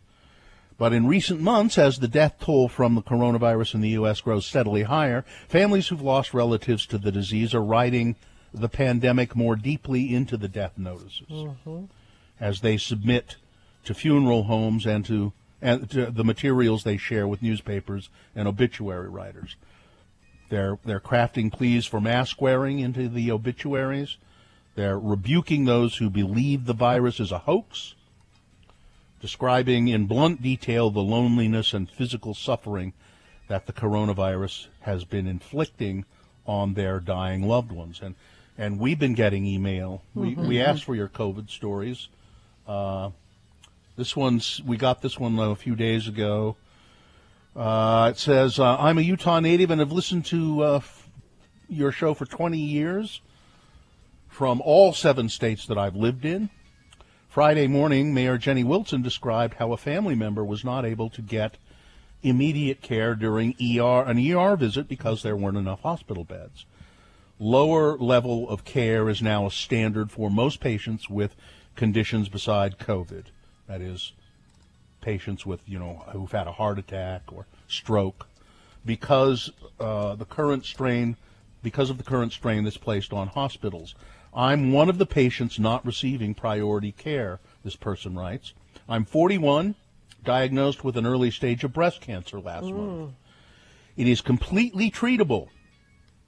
Should I get an open hospital bed for surgery, which can be a challenge right now. But cancer is not just about an operation. It's about scanning, additional opinions, more scanning, surgery, radiation, and chemo or drug therapy.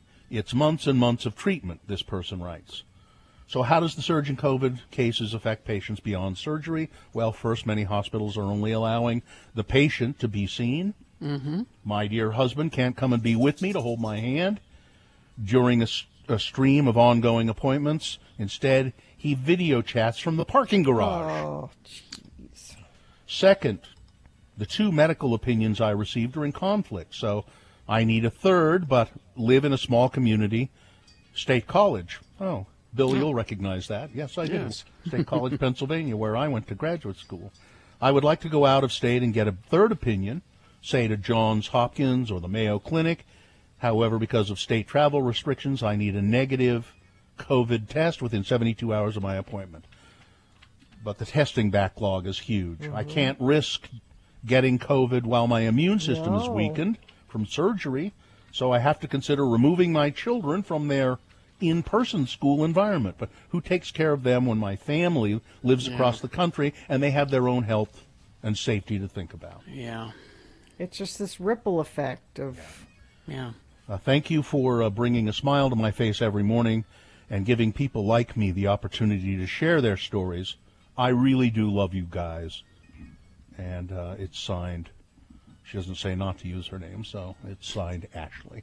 Thank you, Ashley. Thanks, Ashley. Ashley, I'll send Ashley a reply from all of us. But if you have stories and you want to share them with us, please send your stories about coronavirus to radiofromhell@x96.com. Just put COVID in the subject line. Weather, traffic. Gina. It's chilly right now with a little light snow falling in Salt Lake. 25 currently. Will warm all the way up to a toasty 32 degrees today. It'll be a little warmer tomorrow. Partly cloudy skies this afternoon. Next chance of some snow, and pretty good chance actually, Thursday into Friday. 80% chance we'll get some accumulation. Carrie, you can get your snowblower out. I don't really want No. or need. It's not like something he wants to do. Oh, You're Carrie, not you going get your anywhere snowblower anyway? out. We're not going anywhere, so You I may guess as I well had just... to clear a path for the letter carrier. But Yeah, for your grocery delivery and stuff. yeah. Let's see. Traffic, we have a crash, 78 South, 3200 West. This is in West Jordan. We've had fairly light traffic incident this morning. That's the only accident I need to tell you about. And let's see. Somebody says tons of sirens in Linden and Orem. Sirens for what? Is there an air raid? I don't know what sort of I hope sirens. not. Why would they be bombing Linden or Orem? Oh, they know why. They know what they did. Who's? But if you They're have more strafing Main information- Street.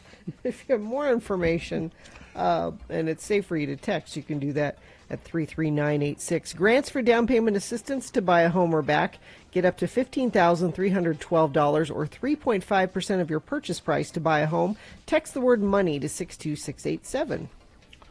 Here's boner candidate number 3. He's going to go one way or another. Right-wing conspiracy theorist Alex Jones. Oh, boy. During a pro-Trump Jericho march in Washington, D.C., stated that President-elect Joe Biden, quote, will be removed one way or another from office. A threat. Sounds like a threat. Yeah. To a crowd, a fiery crowd of Trump supporters.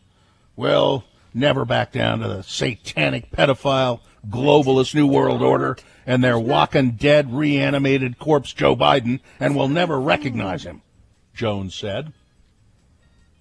You got that? Yeah. Satanic pedophile. Yeah. And we'll never, ever recognize him. President Trump had zero connection to Russians, no proof, 4 years of investigation. With the Bidens, it's open and shut. Because of because of Hunter Biden. Yeah. The conspiracy theorists then called Biden a globalist before alluding to what many Twitter users found to be a threat. So I don't know who's going to the White House in 38 days, but I know this. Joe Biden's a globalist, and Joe Biden will be removed one way or another. Isn't that the kind of thing you can have I think you can go to jail. Yeah. They can come and lock you up for that. And they should. And he would love it because he needs the publicity, because he's been so deplatformed. He needs the publicity. So there you go. It's Boner candidate number 3. He's going to go one way or another. All right, let's review the first 2 and vote. Boner candidate number 1, conflict of interest.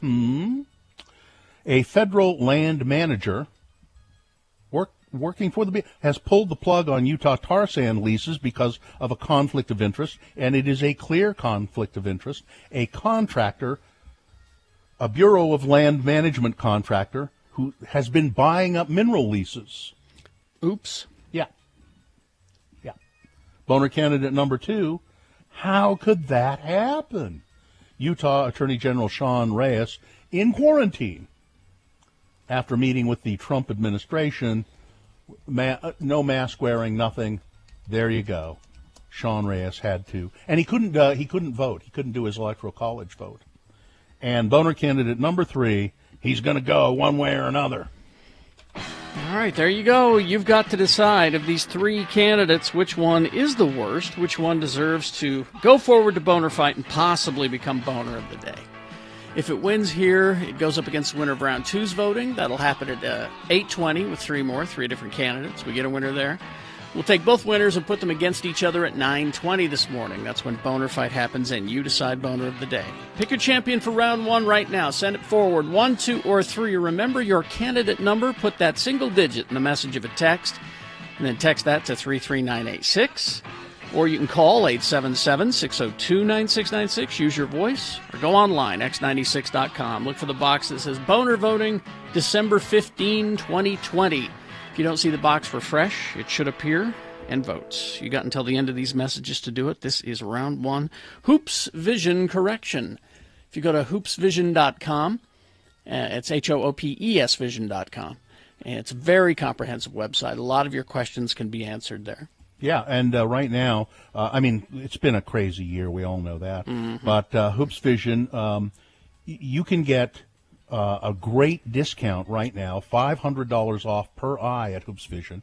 That's $1,000 savings, because assuming you're going to have both eyes done.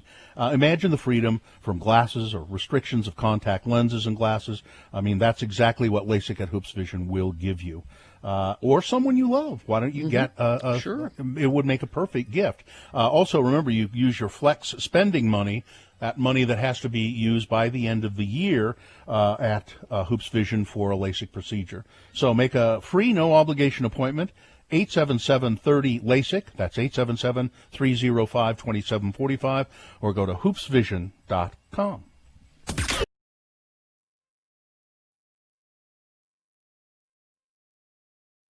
Let's join Carrie and Bill at the Acme Broadcasting Company party at Rockport Reservoir. What a nice day for a company party, huh? Oh, God, yes. It's just beautiful up here.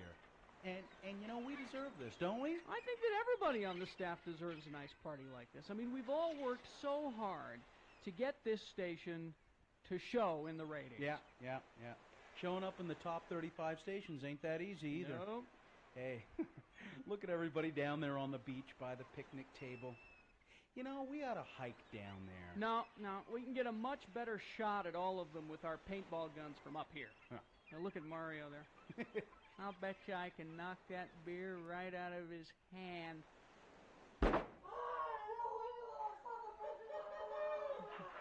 Good shot. hey, they can't see us up here, can they? Well, apparently not. Hey, listen, see if you can splatter the side of Bessie with a volley of that green paint you got. Righto. Just about spelled my name. Hey, they're all starting to scatter and take cover now. What a great party. Hey, see if you can hit Sonny before she makes it to that tree. Okay. Oh, damn, I missed her. You know, she's so thin, there's not much of a target there. Hey, what's Ed Acme doing? Well, it looks like he's pushed over the picnic table and he's using it as a barrier. Get out your binoculars. Got him. Ah. Oh, my God. That's a 30-30 he's pulling out of his knapsack. Oh! And it looks like he's got a bead on us, too. That was too close. Godfrey! Jeez, everybody else seems to be packing heat, too. Look at that. Mario's gunning back at us with some kind of flare gun. Whoa! Gee! All right, Sonny thinks she's going to hit us clear up here with that little pistol of hers. Whoa! Oh, but Acme's really got us pinned down with that thing. Well, then I guess it's a good thing I brought this to the company party, isn't it? Oh, an Uzi. Yeah. Bill, you the man. Oh, God, what a great party.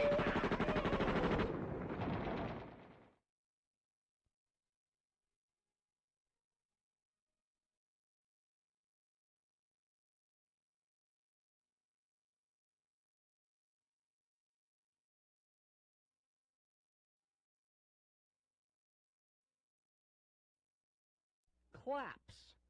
Claps. Spell it with me now. C-L-A-P-S. Claps. And now we'll use it in some dialogue, starring as our two Utah men, LeVar and LeGrand. We join the boys now at the Ward Cultural Hall as they take in a revival of the great theatrical production Saturday's Warrior. As the show nears its climax, LeGrand R. Dunn becomes highly emotional. Again, the word is claps. Let's listen. Oh, this is such an uplifting show, LeVar. And this is the most uplifting moment in the whole Saturday's Warrior production. I have to admit, LeGrand, I too am stirred. That girl who plays Julie Flinders has a way about her. She's a nice-looking young woman. I am stirred. Oh, she found her true spiritual mate. And they're going to have a wonderful life together, and they'll have a big brood of kids, too. No abortions for them. Oh, that evil Mac, that son of perdition, he'll never have influence on them. A girl like that you wouldn't mind having an influence on, though. I have never experienced a theatrical moment like this before, LeVar. I think I'm having some palpitations. I, too, am experiencing some palpitations, LeGrand. I wonder if the girl playing Julie's single. I'm feeling faint, LeVar. LeGrand? Everything's going to gray. You okay? I think I'm gonna collapse. Oh, I'm gonna collapse. Help! Catch me, LeVar. I'm gonna collapse. LeGrand, get up. You're embarrassing me. Wake up. Oh, my heck, he's out cold. Somebody call a paramedic. Is there a doctor in the house? Anybody know CPR? My friend LeGrand said he's going to collapse, and he did. He collapsed. Somebody help. Wake up. Wake up. Oh, LeVar, get help. Don't let me pass through the veil to the other side. Oh, you just fainted, puss boy.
All right, 748. Let's award round one of your boners.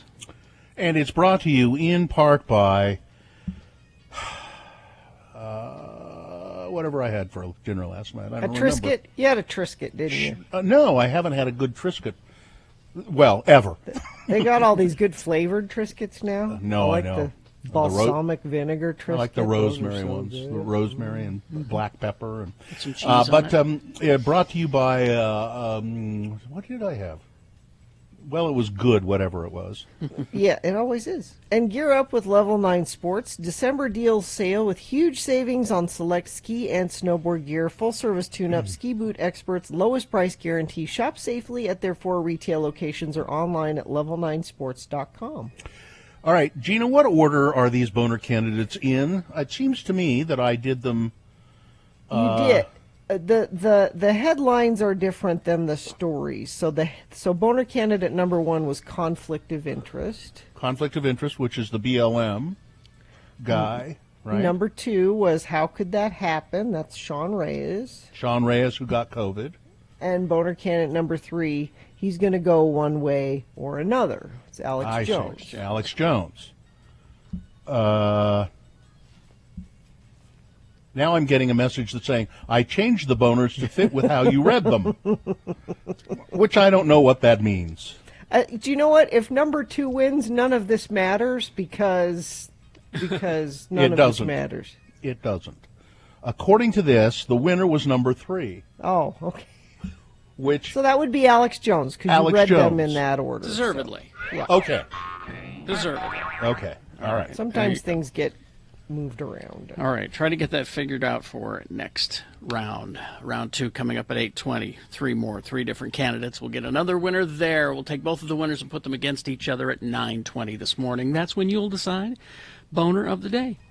All right, hit that, Katie. The following is a sponsored feature. Let's go to Nate McDonald. I hope Nate McDonald isn't confused because we are. Hi, Nate. How are you? I might be confused now. No, we go to you for answers, Nate. We go to you for information. Let's do it this way, Nate. What do you want as a member of the Utah Coronavirus Task Force? What do you want to tell us today? I want to tell you about vaccines because today's a big day. Mm-hmm. So yesterday was huge because we got our first shipments into the state of Utah, and our hospitals got them. And today is the first Utahns will receive the vaccine today. So that's big news. Who are those first Utahns? Do we know?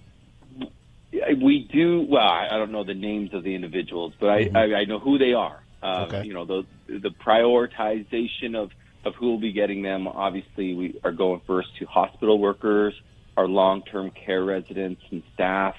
And then also, you know, our teachers have been moved up into that higher priority list as well. And so, really, it's just making sure those people who are most critical right now have the option to get the vaccines first. I think it's interesting that has that been protocol? Do you know in other places that teachers are high on that priority list, or is Utah paying particularly close attention to that? I think I don't know every state. I haven't seen, but I do know that they're being prioritized across the country. I mean, just because schools and I think one of the things we've learned through this pandemic is just how critical our school system is, not just on the lives of our children, but also how it impacts parents' work, our economy. It's sanity. It's a big deal, and so they've been fulfilling such a critical role, doing so many wonderful things. So yeah, we're very happy to make them a high priority on it. But the main thing I know everyone has, a lot of people have questions. When do I get the vaccine? We have a lot of businesses and organizations saying, hey, we should be high up on that prioritization list. And radio people, people, we should. Yes.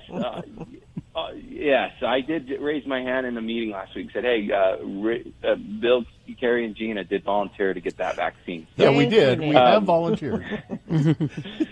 But if you want to stay up to date, get updates, get the latest news on what is happening with the vaccine, if you go to coronavirus.utah.gov/vaccine, you can sign up for a weekly email subscription that you'll get just the news of and updates of what's happening. And also on that page, it really breaks it down and gives you the information you need to know. So when new shipments come in, you'll get updates. Oh, nice. When the changes of prioritizations, and obviously when the opportunity comes for that broader general public to get the vaccine, you'll get information on when that time comes as well. But it is going to take a little while. It's not going to happen overnight. It's going to take several months for vaccines to come in and for everyone to get. Well, yeah, I mean, and we joke about us getting it next, but we really, I mean, the service industry needs to get there before us. There's so many people. I mean, we're able to do our shows from our homes. We should really be the last. I'm sorry if you think I'm speaking for everyone here, but no, I no, you're not. agree Carrie, with do you mean to tell me that I should stop wearing a short sleeve shirt and sitting outside the health department office? I know you want to be an example, but because that's what I've been doing. But let's get the service industry in there in line too after the teachers, so that we can get restaurants open again and things like that. And grocery stores. I think this is the last time we talk to you before our break. So any last words on the holidays and don't say last words, Gina. Don't say it that way. Don't say it that way. Any advice? Any advice on the holidays? Yeah. Okay. The one thing we want to say is hey, things worked a lot over Thanksgiving weekend. Yeah. We did that huge push to have people limit their gatherings, stick with your families, and it worked. We have not seen that huge spike that we would normally see 2 weeks, 3 weeks after a major holiday. And the numbers have stayed leveled and have dropped some. So we're actually, and normally we would see, up to an 80% spike post major holidays. And so it worked, and we need it to work again during these holidays. So please do your part in limiting your family gatherings during the holidays. Still celebrate, still have a good time, but just do your best to keep it smaller and be safe. And that's our plea again. So thank you for your help in helping spread that word. Sure. Nate McDonald, thank you very much. Coronavirus Task Force. Go to coronavirus.utah.gov for more information about that. Stay safe yourself, and we'll talk to you, I guess, after the holidays. Yeah. You bet. Thank you. All right, Nate. Have a happy holiday. Thank you, Nate. Okay, we will take a break. We will be back. Ben McAdams calling in our next break. And Boners Round 2, all of that on the way. Stand by. BigOTires.com. They are the team you trust. Indeed, they are. Big O Tires. Right now, you can get up to $120 off Big O Tires, Yokohama, Goodyear, Continental, those brands. Make sure you get your tires and your car all shaped up for winter. Yeah, the winter tires we're not talking snow tires. These are winter tires. They're made out of a different, softer material that grips the road in a different way that makes your car safer, even not just in the snow, just in colder winter driving conditions. Yeah, make sure your car's ready for winter, all of that stuff. The winter tires, but a good alignment. And you can get a free alignment at Big O Tires. They do visual inspection of steering and suspension as well, tire pressure, alignment angles, all of that. Big O knows tires and service, and right now, save up to $120 on Yokohama, Goodyear, and Continental tires at your local Big O store. They are the team you trust. Go to BigOTires.com for more. How about 7 of the weirdest products people have been buying during the pandemic? How about that? You didn't warn me there was a list. Red in German is Rot. Yeah. Oh, so it's not Luft. 99. No, I think Luft is, airborne. Is fly, right? Yeah, fly or airborne. Okay, all right. What about List? Is there a German for List? The Listwaffe? It's Radio from Hell with another list, because people love a good list. X96. And I'm wondering if, Gina, you maybe have bought all of these or none of these things. Okay. Oh, by the way, list in German is Die List. Der List. Der List. And I just happened to see this instant. It's nothing 7 weirdest products people have been buying during the pandemic. Okay. Number 1, roller skates. Have you bought any roller skates? I have not purchased roller skates. But you can kind of probably guess why. It's outside, something to do outside. Yeah, people want activity. They want to do something, and they want to do it outdoors.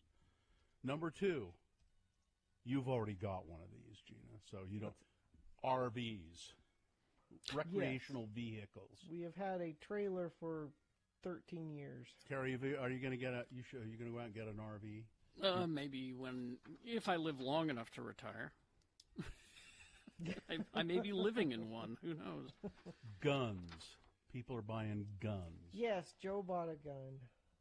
Another one? We have a couple. Oh yeah, I thought he already. I was going to say I thought he already we have had a couple. one. I've been. No, I haven't. Yeast. Yes. People are She buying was on the yeast. hunt for yeast, wasn't she, Carrie? Yes, for a while, but now we're able to find yeast. It was just in the early days when the COVID scramble, as I call it. Everybody was hoarding stuff, and but now we realize that the supply chains are fine, and we don't need to hoard all that stuff. Although they were out of Adam's peanut butter at the Harmons yesterday. What? Apparently, I know, right? And I'm on so I buy the great big jar, of course, at Costco, the big jars of Adam's peanut butter, and I'm almost out. Bidets. Mm-hmm. You bought one? Well, that was pre-COVID, but we did. Well, Bill got one, too. Yeah, I just got one recently. It's in the hall. Currently, it's in the hall.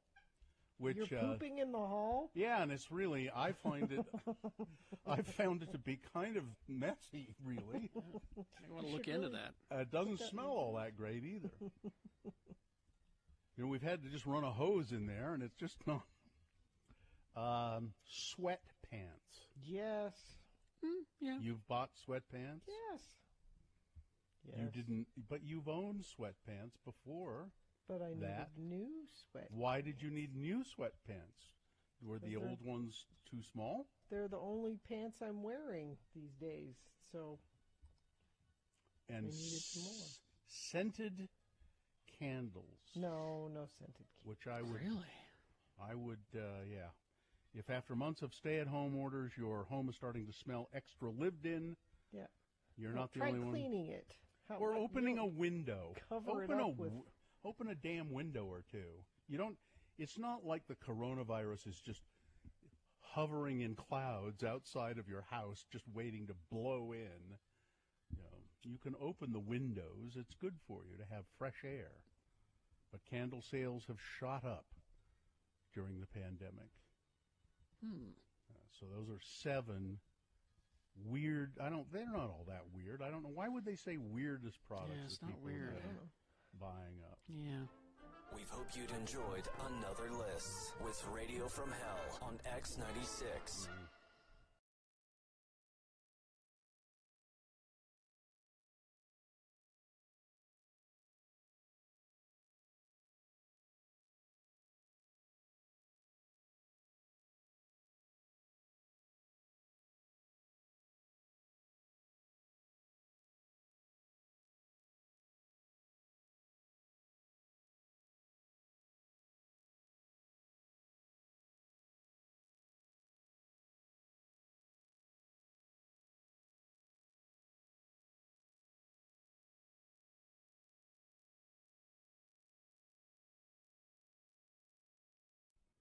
Hello, I'm Kerry Jackson. And I'm Bill Allred.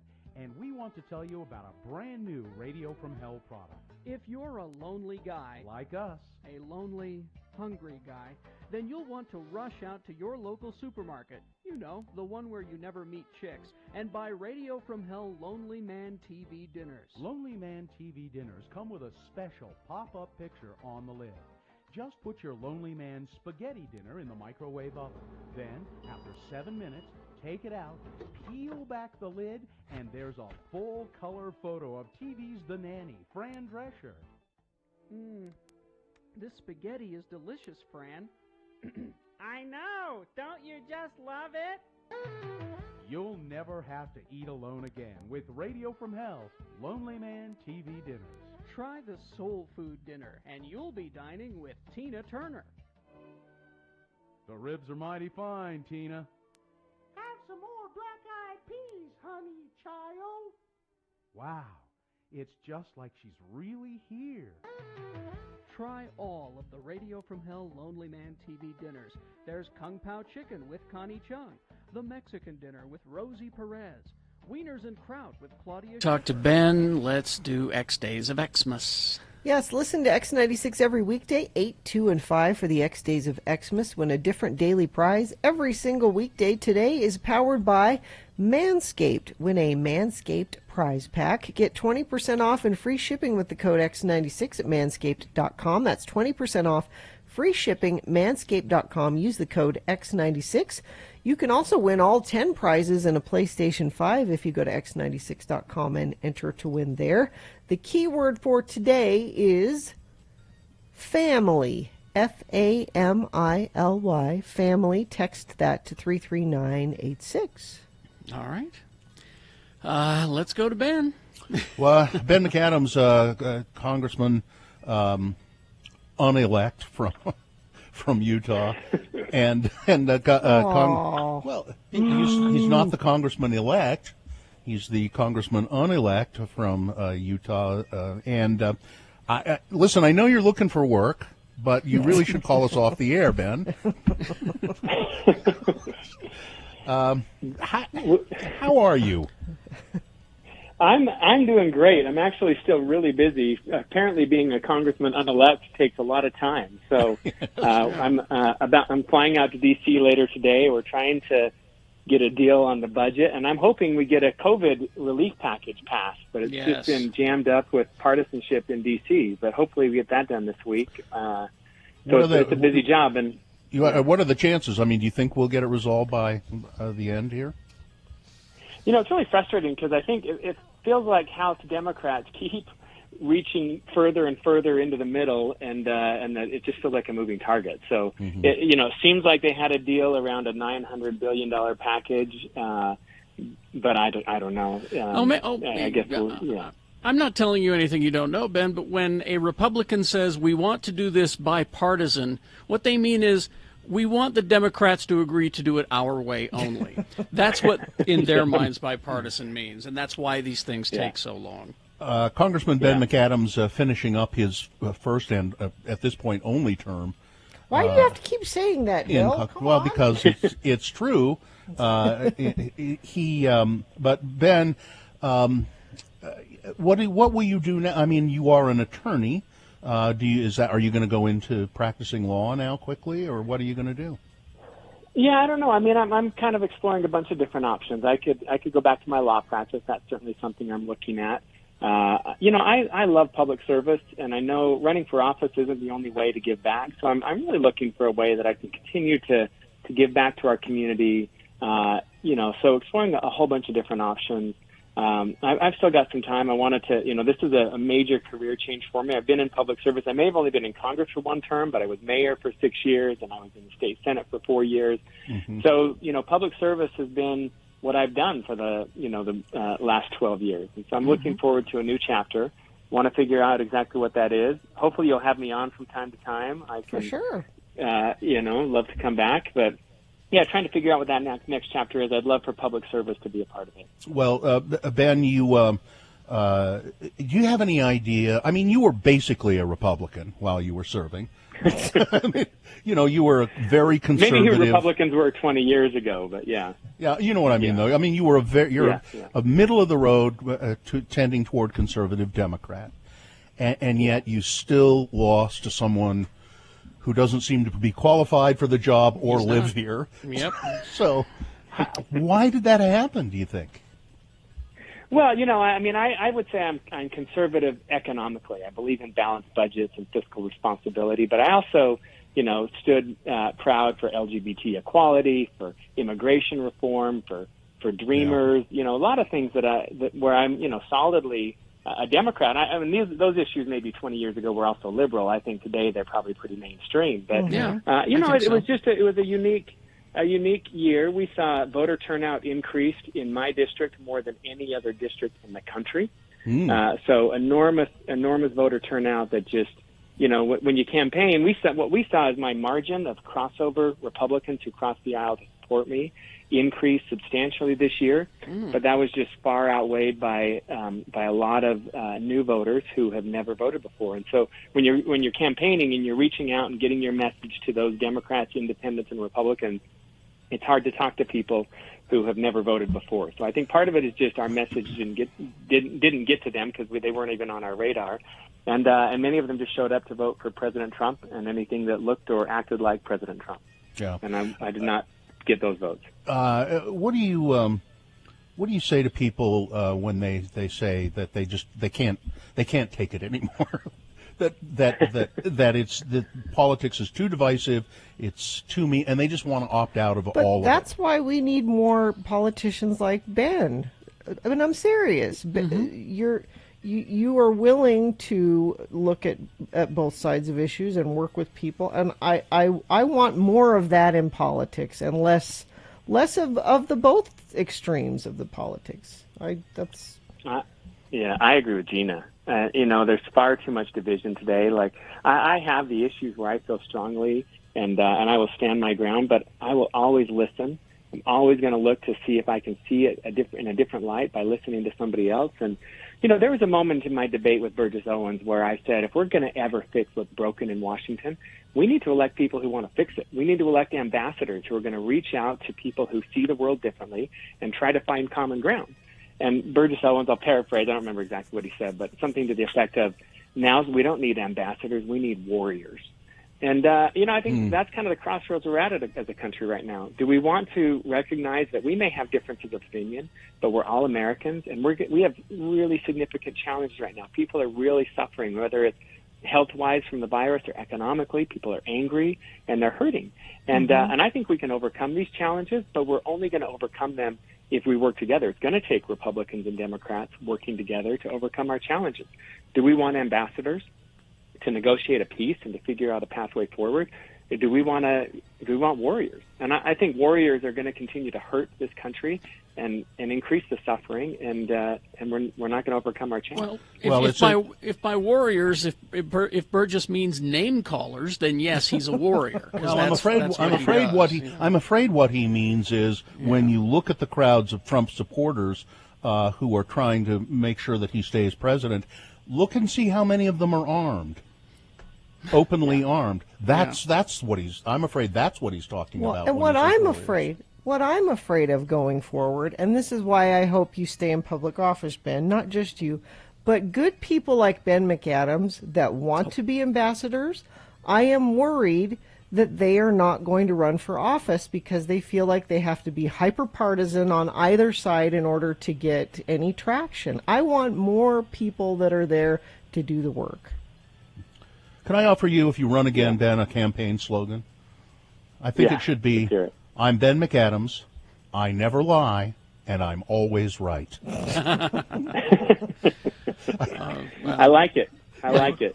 No, I want to encourage people to stay engaged, to run for office, to show up at town hall meetings, express your frustration and anger, sure, but also be willing to provide constructive input to your elected officials. This is not a time to walk away.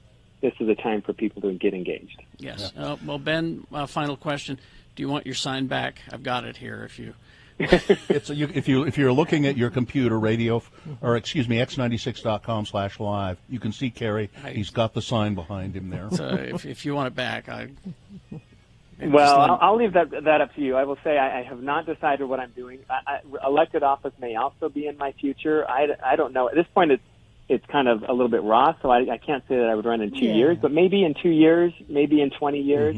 I am keeping that option open. I do like to serve. I think I've got something to add, so hang on to it. I may ask you to dust it off and put it back up in a year, I'll go but you may hang on to it. I'll go put it in the garage next to the Pete Ashdown sign. Okay. You still have that. Yeah. I do. Ben McAdams, best of luck to you, and have a great holiday. I mean, it hurts to lose, but know that you've got the love and support of a lot of people. Stick in around, Utah. Ben. And we always like hearing from you, and I hope you and your family have a happy and safe holiday. Yes. Well, thank you. I should ask, what do I do with your picture? That I've taken around with me from office to office. Is it? Maybe it's a bad talisman. No, maybe it's bad luck. I want you to hang on to it. Hang on to it and put it up in your next star. But if you think you need to do some sort of ceremony and then burn it, we would understand. Release the curse. Okay. Thank you, I think Ben. it's been good luck. All right. Thank you. Thank you, Ben McAdams. Thank you. All right. Traffic, please, Gina. Yeah, the only thing I have to tell you about is a crash in Springville, northbound I-15 17 south, off to the right shoulder. At least that's the only one UDOT is telling me about. Perhaps you have something to tell me about. And if it's safe for you to do that, just text it to us, 33986, and I'll pass it along. Save up to $120 off Yokohama, Continental, and Goodyear tires with financing available only at your local Big O Tires, the team you trust. Boners round 2 coming up. Here are the candidates you will be considering, and I believe this is the order they are in on our website. Somebody check me on this. I'm feeling a little woozy for some reason. A little kind of not with it and a little lightheaded. So, boner candidate number 1, I hope you get a seizure. Boner candidate number 2, start stocking up on your Second Amendment supplies. And number 3, beware the cannibal sandwich. That looks right to me. Yes, boners round 2 coming up after this. These messages, along with Big Boy News and Opinioendo, we'll be back after these. Brooklinen.com. I want you to, you're thinking about buying gifts for everybody else, but I want you to do something nice for yourself. You deserve it. You've had those bed sheets forever, right? I mean, since you can't remember when you got them. That's I can't even remember that stain. I don't know where that came from. Exactly. New sheets, Bill. Come on. You spend too much time between the sheets to be sleeping on just average bed sheets, and so do what we have done here in our house, and that is replace them all with Brooklinen sheets. We love the Brooklinen sheets, and with this deal that I'm about to tell you about, you can buy sheets, bedding, and pillows all at once, and you'll save even more. So don't wait. Do something nice for yourself. Go to brooklinen.com and use the promo code Jackson, my last name, Jackson. That will get you 10% off your first order and free shipping. So again, the sheets, the bedding, and the pillows all at once, you'll save even more. That's Brooklinen, BROOKLINEN.com, and the promo code Jackson, Jackson, for 10% off your first order, plus free shipping, and you let them know you listen to our show. Brooklinen.com and the promo code Jackson at checkout.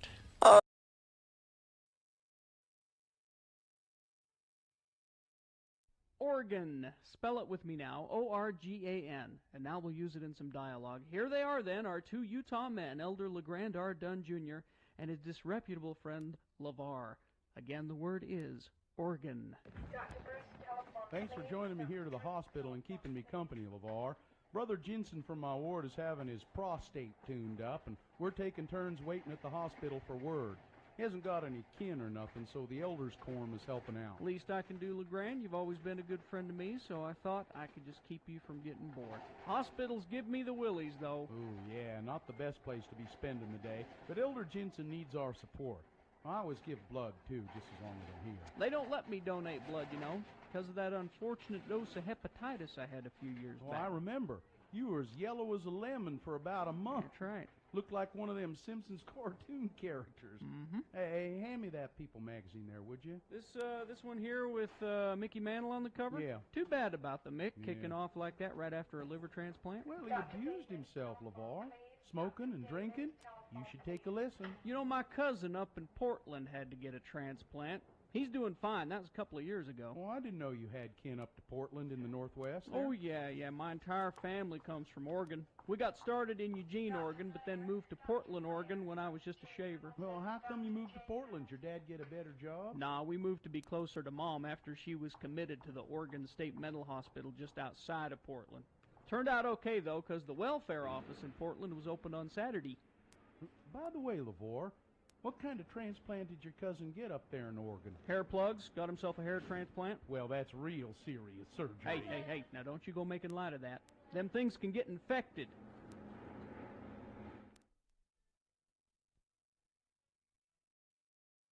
Radio from Hell with Carrie, Bill, and Gina. 96.3 FM, X96. last week. These little girls came up to me. Ow. They come running up to me, and they go, and I mean they're like 12 years old or 11, and they go, "Are you Bill Allred?" And I said, "Yeah." And they said, "Do you remember us?" And I said, "No."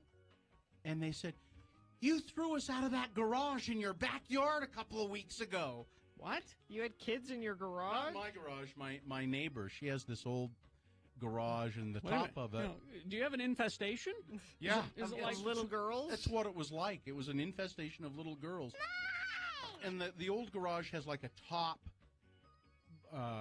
place that you can walk up some stairs and go into, a second story, but it's just ramshackle. You know, you can see through the ceiling and the floorboard. You ought not be walking around. It's more of a shack than anything. Yeah, and I realized there were some kids up there so I went over, and there were these little girls in there trying to clean it up and make a playhouse out of it. You know, and fort. We want a fort. Yeah, and I was nice to him because I said I know how attractive this is to want to do this, but it's really not safe. Plus, it's filthy. And I mean, they had cleaning equipment in there and all of this kind of stuff. And I said, it's really not safe. Yeah. So and there were other kids coming down my driveway and stuff to go up there with them. And I said, so come on out and please don't do it anymore. And you know, they haven't. I could have I was going to put a lock on the door for my neighbor. And I haven't gotten around to it, but I don't think anybody's been up there since. Yeah. At least I don't think so. But then apparently there were some older kids who recognized me, apparently. So they were just really excited that they had been thrown out. Kicked us out. They kicked us out of that place. Does that mean Jonesy's going to scream like that someday? No! Is that what? Probably. Is that what girls do? Yeah. Hi. Being there for kids is super good fun. Who is that? Who is that says super good fun? It's a PSA for some kid thing. But you don't know who it is? Nope. Hi. Being there for kids is super good fun. I love that. All it takes is a little know-how. All it takes is a little know-how. Yeah, super good fun. 96.3 FM, X96.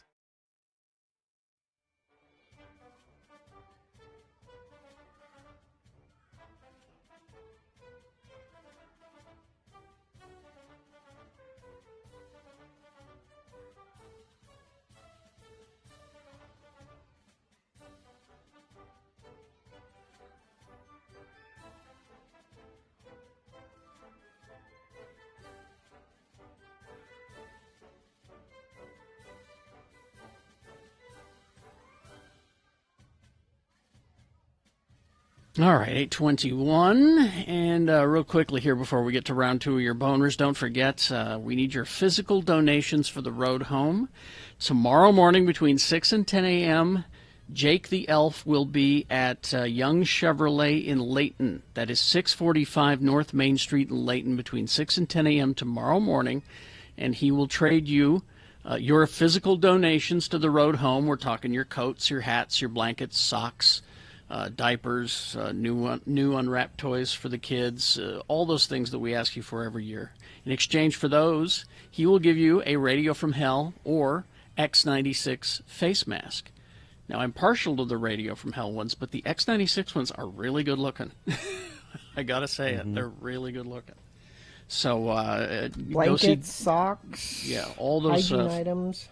Yeah, hygiene items are important. There's a list of those items that we need at x96.com, and so if you're running your errands today, stop by and get some extra things and bring them tomorrow morning between 6 and 10 a.m. to Young Chevrolet in Layton. Now, if that doesn't work for you, we've made it easy for you. All the Rocky Mountain Chevy dealers are taking your physical donations. You just go into their showrooms and throw it into the back of one of those big pickup trucks, and they'll take it away for you. And for a list of those Chevy dealers, they're open Monday through Saturday, x96.com. Just click on that link and you can find one near you.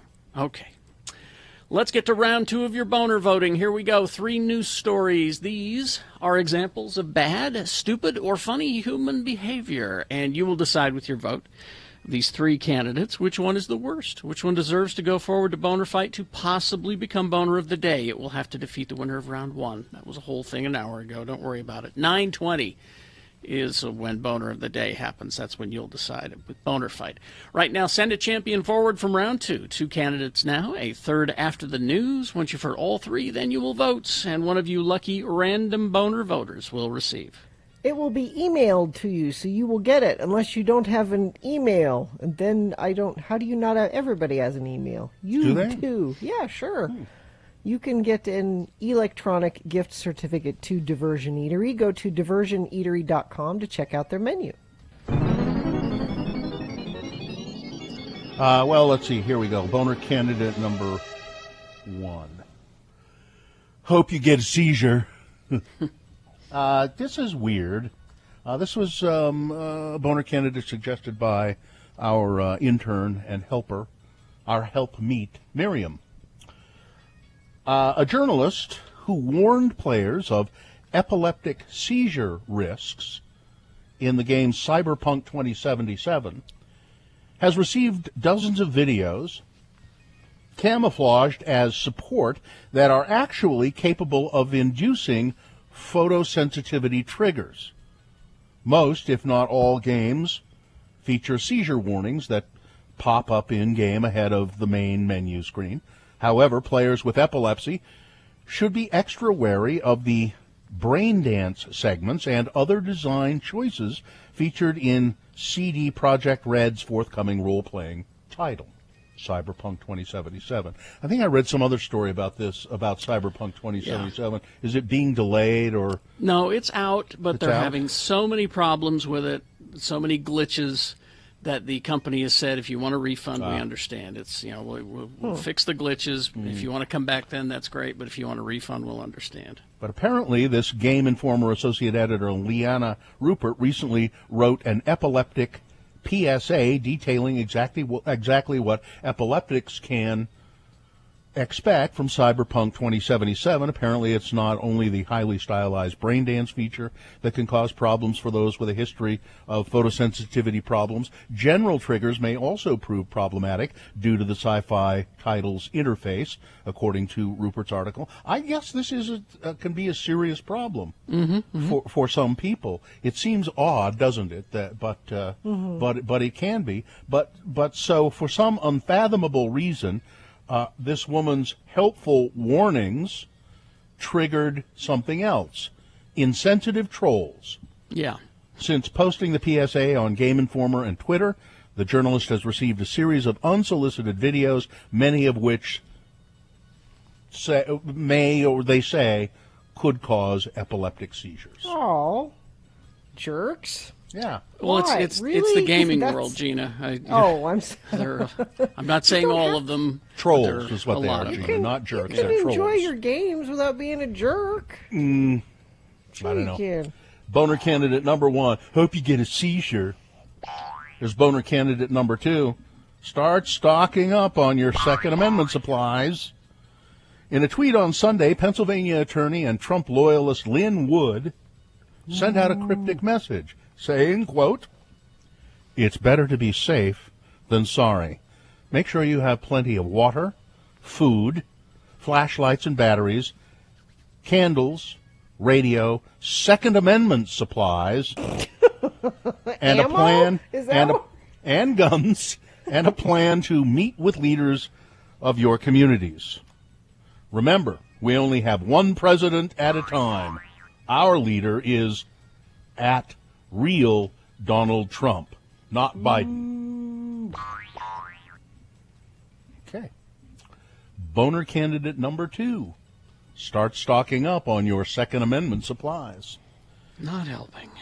Coming up in a moment, Boner candidate number 3. Beware the cannibal sandwich. Boner candidate number 3 for round 2, coming up after this. Big Boy News and Opinioendo brought to you by... During this season of inspiration at Young Mazda, lease a new 2021 Mazda CX-5 Sport all-wheel drive for only $245 per month. See their selection at youngmazdautah.com. Young Mazda, think young, drive young, offer OAC. Tragedy, She was one of a kind, an original. She will be missed. Tony Award-winning Broadway legend Anne Reinking, Yes. an actor, dancer, and choreographer, died on Saturday night in Washington, according to her sister-in-law, Daria King. She was 71 years old. The world and our family has lost a vibrant, amazing talent and beautiful soul. Anne was the heart of our family and the life of the party. She was visiting our brother in Washington when she went to sleep, and she just didn't wake up. We will miss her more than we can say. Heaven has the best choreographer available right now. I'm sure they're dancing up a storm up there. Annie, we still love you. We will love you and miss you always. News of the actor-dancer's death was first announced Monday on Facebook by choreographer Christopher Dean, who teaches Reinking's niece. Who's a dance instructor who teaches her niece. She was pretty amazing. Yeah, she... I saw her live in Cats? I can't remember. I don't know. I as you all know, I think live theater should be illegal. But the movie All That Jazz, which was based on loosely on Bob Fosse, she was in that, and she not only acted but danced incredibly well in that. Well, she was She was Bob Fosse's mistress as well. Yes. For many years. And she played that part. Forgetting her finest performance, which is starring opposite Dudley Moore in Mickey and Maude. A movie nobody saw. That was her. Never saw that movie. So Dudley Moore. So here, Dudley Moore has two women: Amy Irving, Mrs. Spielberg. Yes, or used to be anyway, and Anne, and he was cheating on both of them with the Dudley Moore. Had women fighting over. You don't think of Dudley Moore as having women fighting over. I do. No, he was a sex symbol at one time, wasn't he? He was a sex symbol? He had he had women dripping off of him, Gina. Wasn't he considered a sex symbol at one time? Kinda. I don't know. Okay. Reinking was the co-creator and co-director and co-choreographer for Fosse, a musical that showcased Bob Fosse's choreography. She created the project along with some other folks. The musical was Reinking's final bow on Broadway in 2001. So, anyway, she was pretty remarkable. If you go back and All That Jazz is a really cool movie. I shouldn't like it as much as I do, but I do. Well, it's because it's great, because it's Bob Fosse who directed it, saying, this is my life, and here's what an ass I have been in my life. Here's what a jerk I am. Completely unsympathetic character. Yeah, although at the end you wind up feeling sorry for him. And he I don't know. And then it's Ben Vereen, who is great, and what's his name from Jaws? Roy Scheider is the Roy lead. Scheider, who plays the Fosse part, and actually does a great job dancing and singing. And that was the only reason that I saw it, because there was nothing in that movie for me except, it's the sheriff from Jaws, and I love Jaws, so I'm going to go, and that's what happened. And then it ends up being it's very surreal. Mm-hmm. His death. Yes. Yeah, it has these dream sequences, and it has people that just speak directly to the audience. Mm-hmm. I think Ben Vereen's part is he's the angel of death, or he's the Grim Reaper, something like that. But anyway, it's quite good. Now Eddie Money, Eddie Money's estate is suing USC's Keck Hospital, claiming medical negligence and wrongful death in Eddie Money's passing in 2019. His estate has filed this lawsuit. Eddie Money died at the age of 70 in 2019, in September. The estate for the Baby Hold On artist also named doctors Mark Cunningham, Leonard Clavillo, and John Anderson Dam in the suit. They say that their negligence led to he was pretty sick. I mean, it'll be... They want to go back and do it all over, but they can't. And, he was lying there saying, please give me some water, and I'm shaking. And he eventually got 2 tickets to Paradise. Oh, so. oh. Yes, he did. The head of the White House Security Office has had his right foot amputated because of severe COVID-19. Yep. And is facing staggering medical bills, a new report says. Creed Bailey lost part of his lower right leg, including his foot and toe of his left foot, during a months-long battle with COVID-19. Bailey, whose office handles White House credentials and works with the Secret Service, contracted the coronavirus in September. He's been hospitalized for 3 months, but said to be recovering from the illness. Most of him is recovering. Some parts of him are not. Friends of Mr. Bailey's have raised more than $35,000 through a GoFundMe to help pay for his rehabilitation and health care. Creed beat COVID, but it came at a significant cost, said a close friend and fundraiser. A White House representative declined to comment about Bailey's condition to Business Insider. Bloomberg reported that Bailey's family requested that the White House not publicly acknowledge his illness. The first doses of COVID-19 vaccine have arrived here in Utah, and they are scheduled to begin administering those doses today. 2 Utah hospitals, Utah Valley Regional Hospital in Provo and LDS Hospital in Salt Lake, have received the first doses of the Pfizer vaccine. 3 others will get their first vaccines in the next few days, according to Dr. Kristen Dascom, Medical Director of Infection Prevention for Employee Health at Intermountain Healthcare.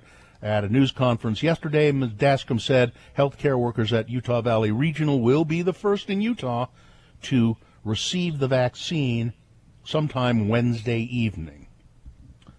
Monday evening, Intermountain Healthcare issued a release saying that those vaccinations would be pushed up to today. Let's see. This is the bad news for some of our listeners. Visa, MasterCard are not going to allow charges for services on Pornhub anymore. The hell? You're not going to be able to use your MasterCard or your Visa on Pornhub. They just will not allow. This is because of the controversy that's recently surfaced of Pornhub apparently accepting videos, not vetting things well enough, and accepting videos that feature people who are under the age of consent, which I don't know. I think it's 18 or 17. I can't remember. So Pornhub has said we're not aware of this. We'll check it out and we'll try. And apparently Pornhub has taken down a lot of videos as they've done some investigation, and they can't either determine what the exact age of the people in the videos are. They don't know. They should. Or they find out that they're underage. But so you're not going to be able to. So I'm sorry, folks. Many of you who like to do that are not going to be able to use your credit cards there on Pornhub. Sports, weather, traffic. Well, we're in preseason for basketball, even though it feels like we were just in postseason for. They got a week off, I think, in between. But the Jazz look good. They beat the Suns last night, 111-92. And we had the story yesterday of the Cleveland Indians getting rid of the Indians moniker. Mm-hmm. Here are some possible suggestions for names. The Cleveland Spiders. Why would they? That'll never happen. The city had a short-lived National League franchise called the Cleveland Spiders. There is a history of Cleveland Spiders. Okay. The Cleveland Fellers. Hey, we're going to go play them fellers up in Cleveland. Well, but then if my plan to get women admitted into Major League Baseball goes through, then you have to change it again. So they can't be the How's first. that plan going, Gary? Not well. I don't have any of the right phone numbers. I'm not sure who to call. It was just more of a concept, really. Yeah, okay. I'm betting it's this, and this is one Carrie suggested, actually. The Cleveland Rockers You've got the Rock and Roll Hall of Fame there. Because there's so much obvious merchandising. You could do that song. You could use that song, Cleveland Rocks. Easily. Yeah. My first suggestion was Steamers, but Rockers was my second follow-up. I've been meaning to look up. Should I look up what a Cleveland Steamer is? No. Do not. No. You can't use your MasterCard. Because I don't really know what it is. No. I just suspect that it's something I shouldn't look up. Just don't do that. All right. Anything weather. Else? Any other names? No? I mean, there's a bunch, but I think we're out of time. Two more, quickly. You want two more? Okay. There's the Cleveland Crows. Nah. No? How about the Cleveland Cinders? No. What? The Cleveland Hazards? No. Hazards? No, those are all terrible. Yeah, I think Rockers is... Spiders or Rockers, if those are the two on the list. Not Steamers. No, you don't know. All right. I'm looking that up in our next break. No. I meant to do it yesterday. It'll lock up your computer and you won't be able to do the rest No, not of my... the I have a special computer for that stuff. Oh, okay. All right. Weather traffic.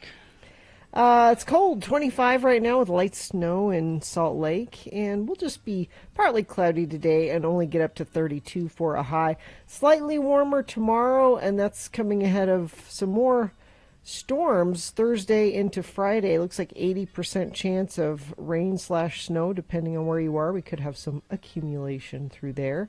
Traffic has been very light this morning, not like yesterday when we had the snow to deal with. Not really dealing with that today, but I do have an accident eastbound I-80 at milepost 140. This is just east of Parley's Summit. And I think that's about it. We've had very light traffic this morning. If you see something and you want to share it with friends of the program and it's safe for you to text, you can do that at 33986. Injured in an accident, everyone deserves an advocate. Call 801-355-5550 or go to utahodvocates.com. Here's boner candidate number 3. Beware the cannibal sandwich. I've actually had this. Residents in Wisconsin are being urged by health officials to pass on eating a Wisconsin traditional holiday dish this year to avoid getting sick. It's called a cannibal sandwich. Considered a holiday favorite in Wisconsin, consisting of raw ground beef on bread with sliced onions, salt, and pepper. Who would do this? I've had this. Eating raw meat is never recommended because of the bacteria it can contain, said the Wisconsin Department of Health. The Department of Health in Wisconsin said it issues this reminder annually. They elaborate on their warning in social media posts. They've run PSAs about it.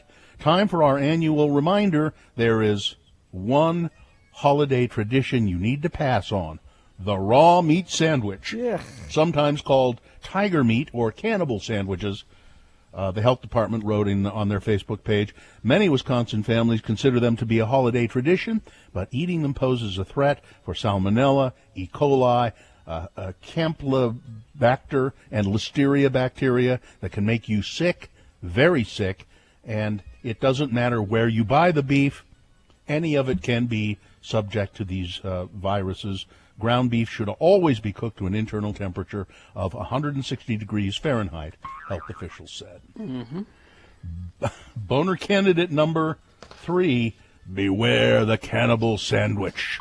All right, let's review the first two and vote. Boner candidate number 1, I hope you get a seizure.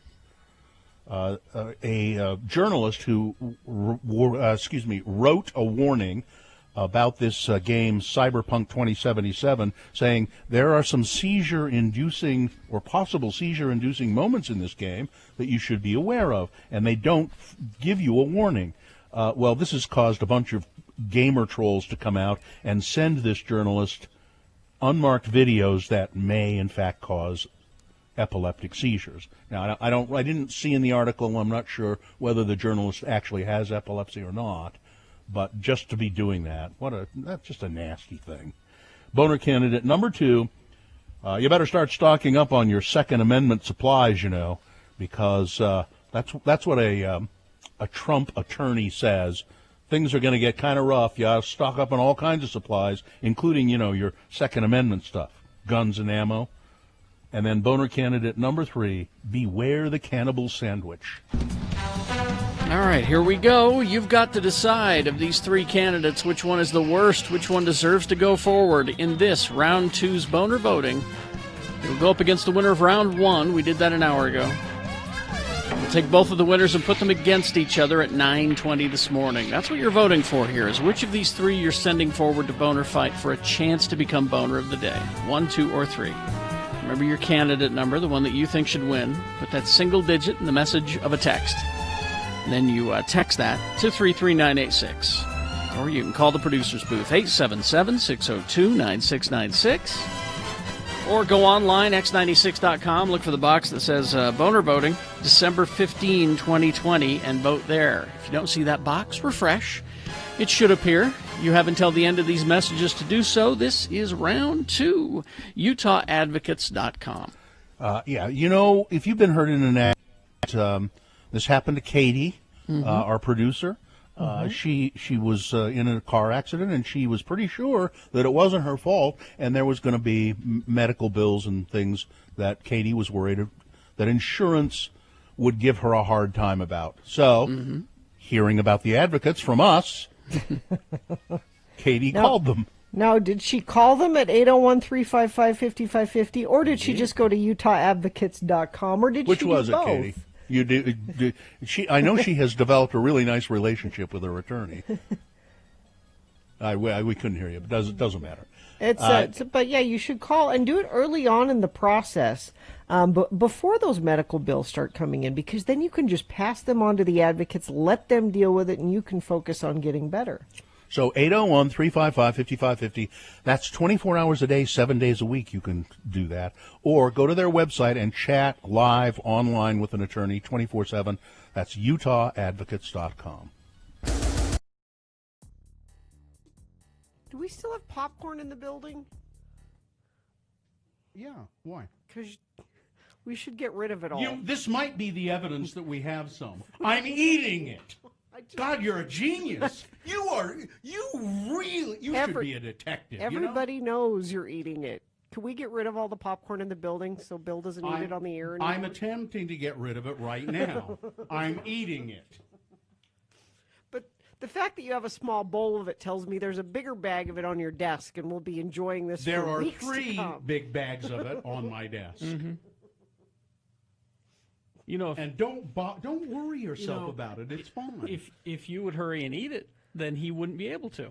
I need to take care of it. You need to take some initiative. She won't touch any of it. I will. No, this is Thai curry coconut. She I won't touch it. won't eat that one. And then there's white cheddar pepper. No, I she won't. won't touch that. Nope. And then there's seaweed. No, she won't touch that either. I like the rosemary truffle one. It's gone. Yeah, it was the first to go. Because it's the best. Because it's the best. No, it's the only one you'll eat.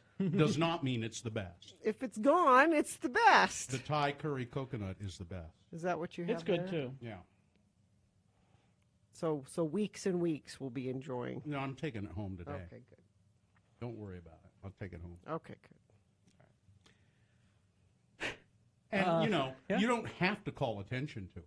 No, I don't, because everybody can tell. No, And that's really why he wanted to get off the phone. He has a phobia about hearing people eating. Oh, they couldn't tell. They could. No, they can't yes, tell. they can. You cannot tell that I'm eating popcorn on the air right now. No. There is no way you can tell. I'm a professional and I know how to do it. I am a professional radio personality who knows. I was going to say, If it was TV. Half of that sentence is true. If it was TV, you could tell because you'd see me doing You it. think Dan Rascone has stories of news anchors eating? I bet he doesn't. Listen, I've seen Dan Rascone pick his teeth while doing a news story. On a live shot? Yeah. Standing there with a toothpick going, well, tonight's news. Atropos tweets, I hope that someday I can win a prize and have Bill ask me questions with a mouthful of popcorn. Listen, these are our friends. You eat popcorn with friends. These are all our friends.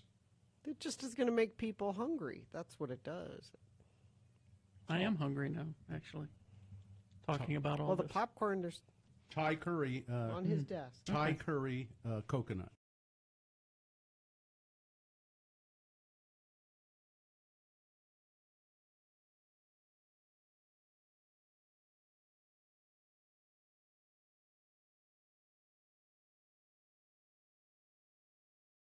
Here's what Kerry Jackson is doing when he's not on the air. Captain's log, stardate 2233.1. I am all alone on the bridge of the Enterprise. Some sort of mysterious cosmic ray has vaporized my entire crew. I may be the only one left alive. Wait, who's there? It's me, Captain. Yeoman Rand. Yeoman Rand, thank God you're alive. Yes, Captain, and I feel so safe knowing you're still here.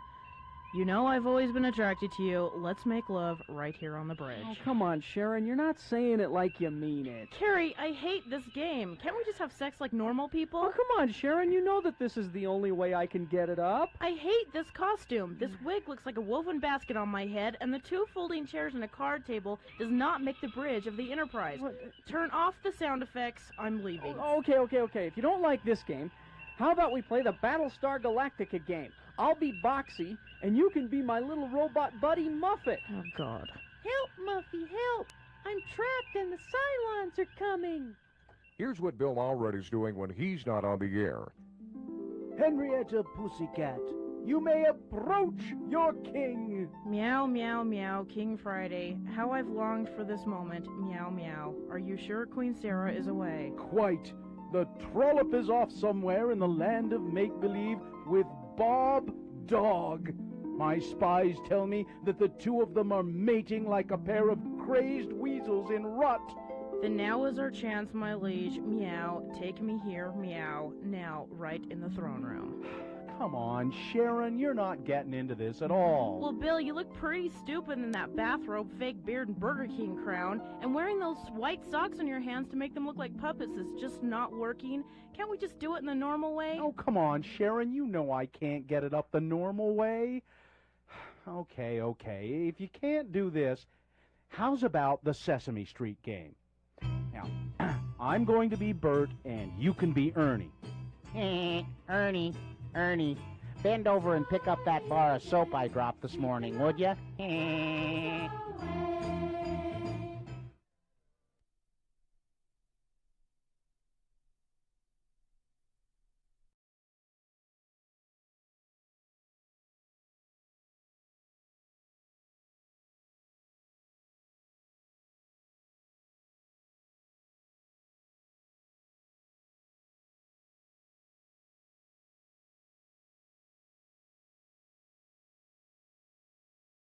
All right, 8:51. Time to award round 2 of your boners. And round 2 of the boner voting is brought to you in part by Blistered Pea Pods.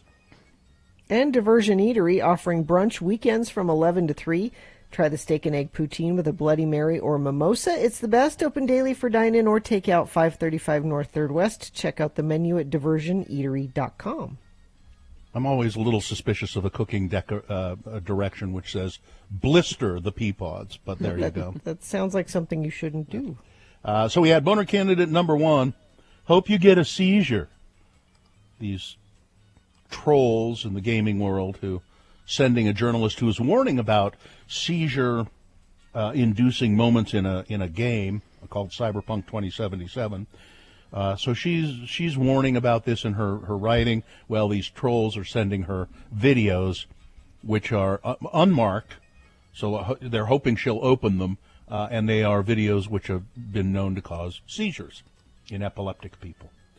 Boner candidate number 2, start stocking up on your Second Amendment supplies.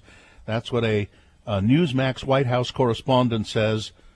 She says it's time to get ready. Time to get ready and stock up because it's better to be safe than sorry. We're going to need candles. We're going to need food, flashlights, batteries, radios, and Second Amendment supplies. Donald Trump is our president. Okay. Yeah. And boner candidate number 3, beware the cannibal sandwich.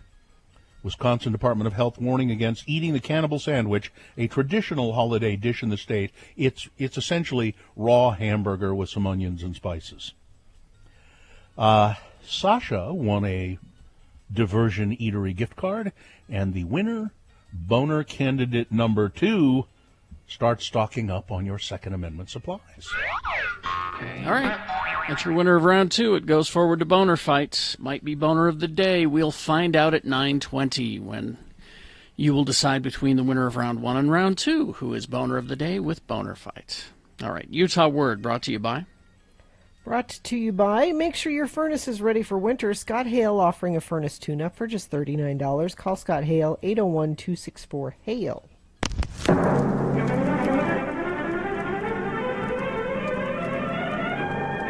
It's often said that the people of Utah speak a language all their own. It's a language that's often confusing and even incomprehensible to newcomers here in the Beehive State. So, Radio from Hell presents a handy guide to help everyone understand how the natives speak. It's the Utah Word of the Day. And today's word is...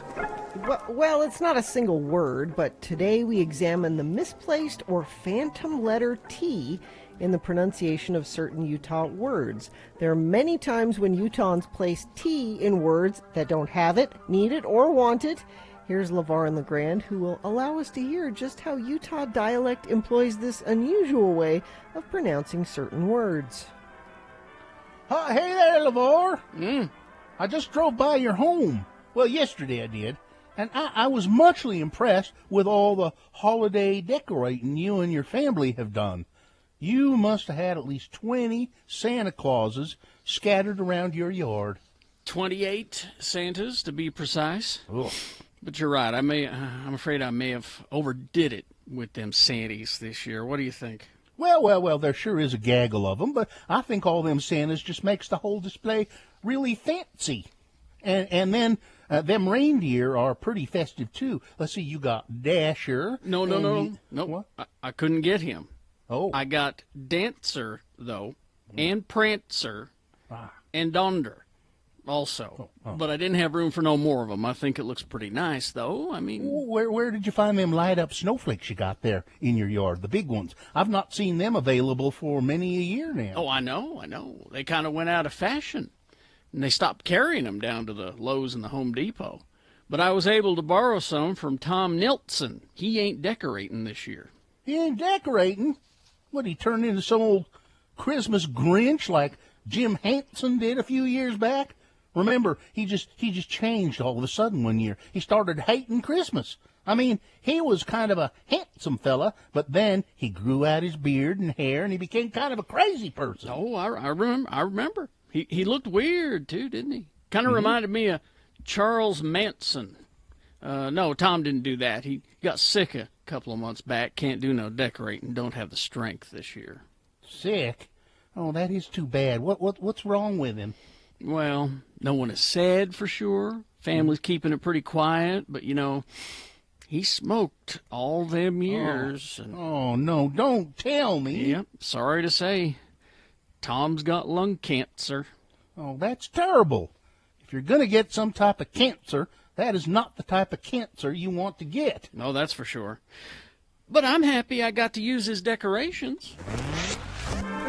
Join us again some other time as we examine how the Utah natives speak with the Utah Word of the Day. Now I have a question, Bill. You wrote that and you said if a lung cancer, if you're going to get cancer, that's not a kind you want to get. Is there a kind of cancer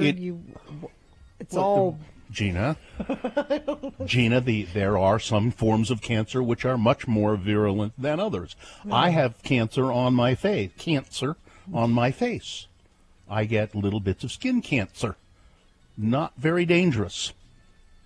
So I'd much rather have little bits of skin cancer than lung cancer. I think you should be careful saying skin cancer isn't dangerous. I think you should be careful saying the kind I get is not dangerous.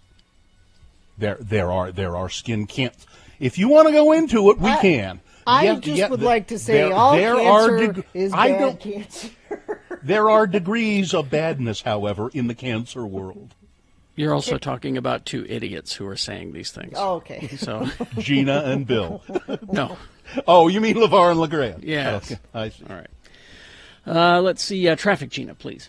Crash eastbound I-80 at milepost 139. This is at Parley's Summit. Have to go all the way to Parley Summit to find an accident to tell you about. That's a good thing that we don't have many going on. Roads not dealing with the snow like we had yesterday. But if you see something and it's safe for you to text it to us, well, that's nobody sent anything in, so we're good. 33986. Winter is here. Stop by your local Big O for the best savings and selection on winter tires. Big O Tires, the team you trust. All right. We'll take a break. We'll be back Tuesday Tunes with Todd right after these. Stand by. RanLife.com. I've used RanLife for refinancing at least twice, I know. I might have even... I've done other business with them, so but they're a local mortgage company, and if you have not looked into refinancing, please do and consider Ran Life. The interest rates are exceptionally low right now on mortgages, and Ran Life is running a holiday special specifically for our listeners, for X96 listeners. From now through Christmas, Ran Life will credit your appraisal up to $400 if you're refinancing or purchasing a home. Refinancing and purchasing, even if you are with a builder, for instance, and they're offering an incentive, call and see what Ran Life can do in terms of incentives. They have a new build incentive that can credit up to $5,000 in closing costs. Get a no-obligation quote, and I think you'll love the numbers that Ran Life will give you. Give them a call, 801-478-4500, 478-4500, or ranlife.com.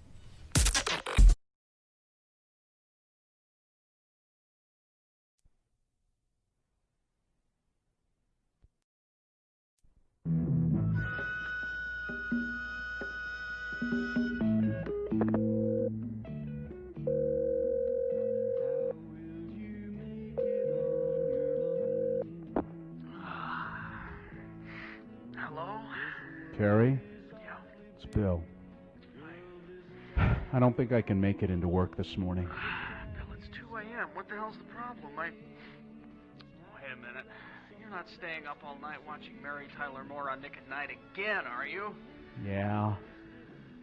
Mare has such a great job. She works with such fun people. I just can't make it in to do the show today unless... Unless what? Well, if you call me right back, I could probably make it in. Fine. I'll call you right back. Hello. Mary, this Lou Grant. Oh, Mr. Grant. Mr. Grant, it's 2 o'clock in the morning. I know what time it is, Mary. I looked at the clock the minute I ran out of scotch. Mary, I need you to do something for me for this morning's production meeting. Really, Mr. Grant? Anything. I need you to come in early and make coffee for the TV station brass. Coffee, Mr. Grant. And I need you to sharpen up a bunch of pencils, too. Mr. Grant, And I want you to present your idea for that WJM News Magazine show that you want to do. I on Minneapolis? Really, Mr. Grant? Really, Mary?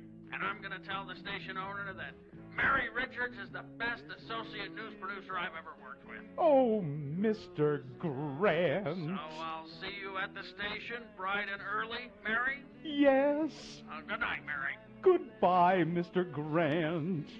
Who was that, Bill? There is no Bill. There's only Mary. I'm sorry I woke you, Ted. Oh, God. That's all right, Mary. Same here. I was thinking about that Eye on Minneapolis show that I'm going to anchor. Why couldn't we call it Ted Baxter's Eye on Minneapolis? Ted, I don't think Mr. Grant would approve that. I'll just beg him until he gives in. I'll just go, oh, come on, Lou. Please, please, Lou. Please.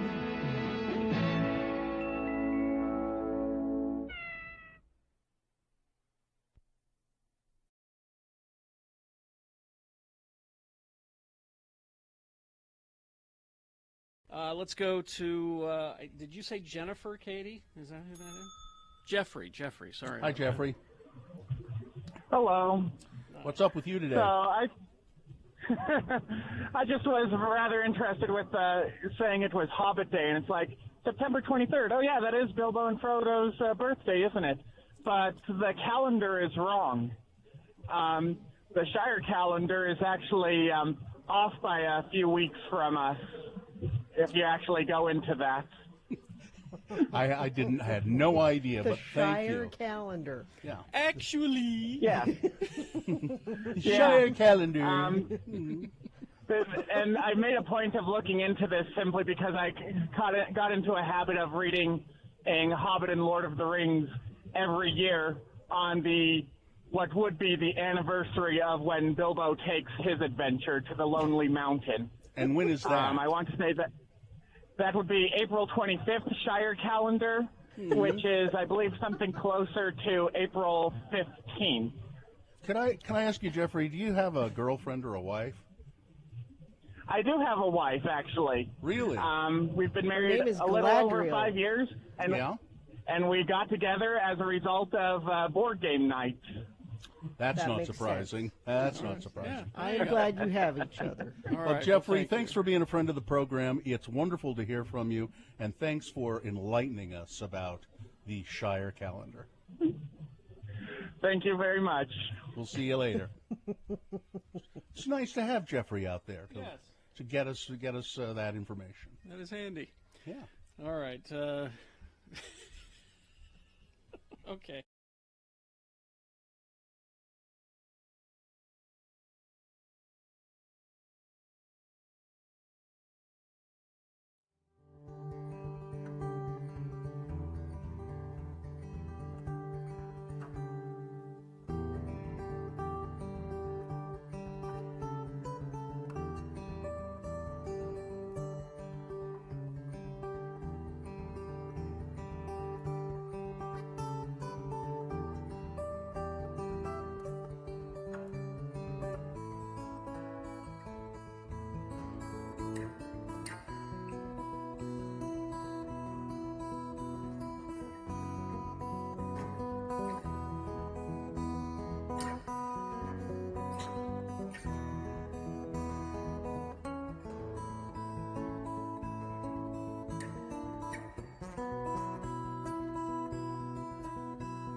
Okay, 9:05. No pee breaks, people. No pee breaks. Oh, that's because turns retard on X96. Waiting for hell. that's right.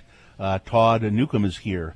He is the program director at X96, and he's responsible for the music that you hear for the most part, and how it's presented, and he's responsible for this show.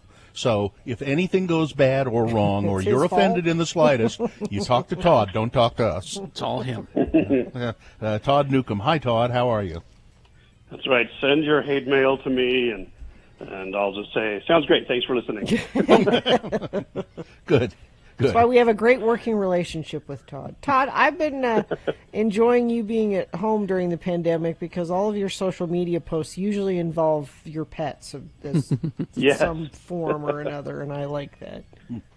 No, it's fun. The dogs kind of just hang out with me all day long, and they sometimes interrupt the show. Like in the afternoons when I'm on the air, you'll sometimes get the beagle freaking out because there's a lot of UPS and FedEx and delivery trucks this time of year, and the dog, the beagle especially, he lets you know when there's one nearby. They are loud, aren't they? Oh boy. Well, Todd But I likes love to select a song for us every Tuesday, something he wants to bring to our attention. So, Todd, please, what have you got? This one, we've done one from this artist earlier in the year, the artist Kenny Hoopla. Yes. He put out an EP, and he's got, I guess, a full-length album on the way. And he's been hanging around with Travis Barker of Blink-182. I mean, Travis, he's been hanging around like everybody. Like half the songs I get is, featuring Travis Barker. So I guess he's just everybody's friend, and you got to love a guy like that wants to help, especially these up-and-coming musicians kind of get their foothold. Mm-hmm. And the track we're going to play for you from Kenny Hoopla with Travis Barker on drums, and he's even in the video, too. The song is called Estella. I like that name. Now, Hoopla, is that a German name? Is he Dutch? No, this is a kid from, I believe, Cleveland, I want to say. Oh. So he's made up it's a stage name for sure. All right. So what's the name of this song? Estella. Okay, so it's there's no album title yet, right? Not that I was able to find. Okay, so here it is. Kenny Hoopla featuring Travis Barker. Estella, Tuesday Tunes with Todd, X96. Now, did you find the Mitt Romney? I did find the Mitt Romney. All right, let me just read to you briefly where he did this. It was during a surprise appearance at a dinner this week. Did he pop out of a cake? For Washington, D.C. radio and television reporters, his top 10 list of reasons why he dropped out of the race for the White House earlier this year. Oh, now I found the David Letterman. Is this a different thing that you're talking about? It says here Romney offered the David Letterman-style list, written with the help of several campaign advisors at the Radio and Television Correspondents Annual Awards Dinner Wednesday night. A video of the appearances available on YouTube. Now, see, I've got the David Letterman. I don't know if this is the same thing. Why don't you do it, and I'll see if that's I also the same have thing. the other one, too. So. Top 10 reasons Mitt Romney dropped out of the presidential race. Well, here you have it. As topical as though torn from today's headline. Exactly right. Top 10 reasons Mitt Romney dropped out of the presidential race. Here we go, number 10. Harsh Midwest weather was murder on his split ends. Number 9. Is that? This is not the Mitt Romney one. This is Letterman's, but let's see which one is funnier. Okay. Wants to devote more time to his rap persona, P. Mitty. P. Mitty. Number 8. Polls show public doesn't want a president who looks like a casino greeter. That's good. That's good.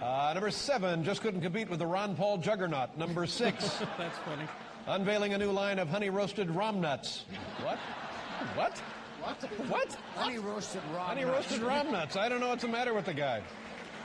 Number 5, that bastard Zogby had it in for him. Number 4, apparently America's not ready for a white male president. Number 3. That's good. That's a good one. Number 3.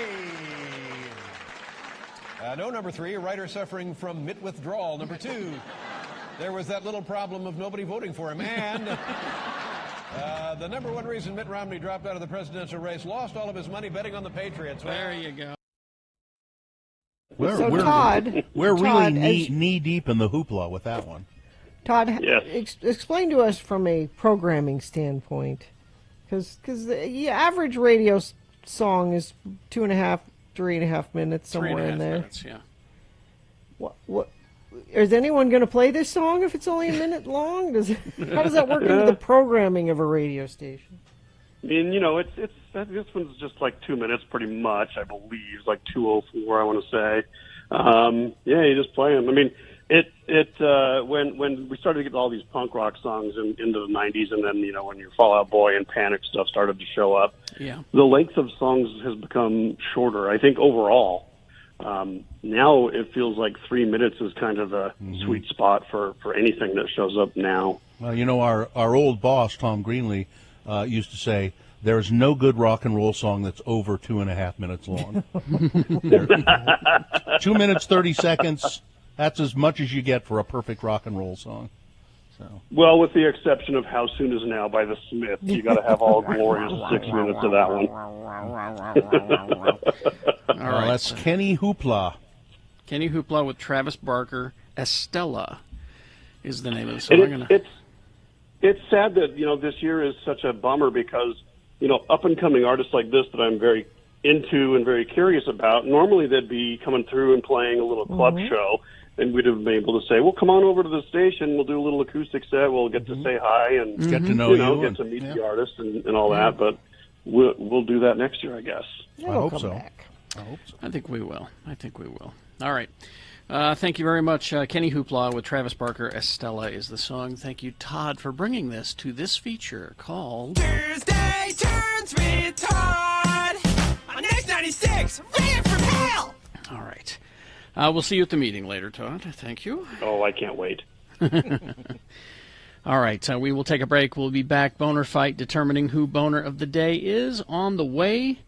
Stand by for that. So what's happening downtown? Well, go shopping downtown. It's the dollars, yeah. Yeah, local merchants need your money, and so make your holiday shopping budget go even further, helping out hundreds of downtown businesses at the same time with Downtown Dollars electronic gift cards.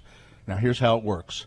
When you buy a $75 Downtown Dollars e-gift card, you'll automatically receive an extra $25 in bonus bucks. So buy a $50 Downtown e-gift card, you'll get an extra $10 in bonus bucks. Downtown Dollars pair nicely with holiday light seeing at the Gallivan Center in City Creek.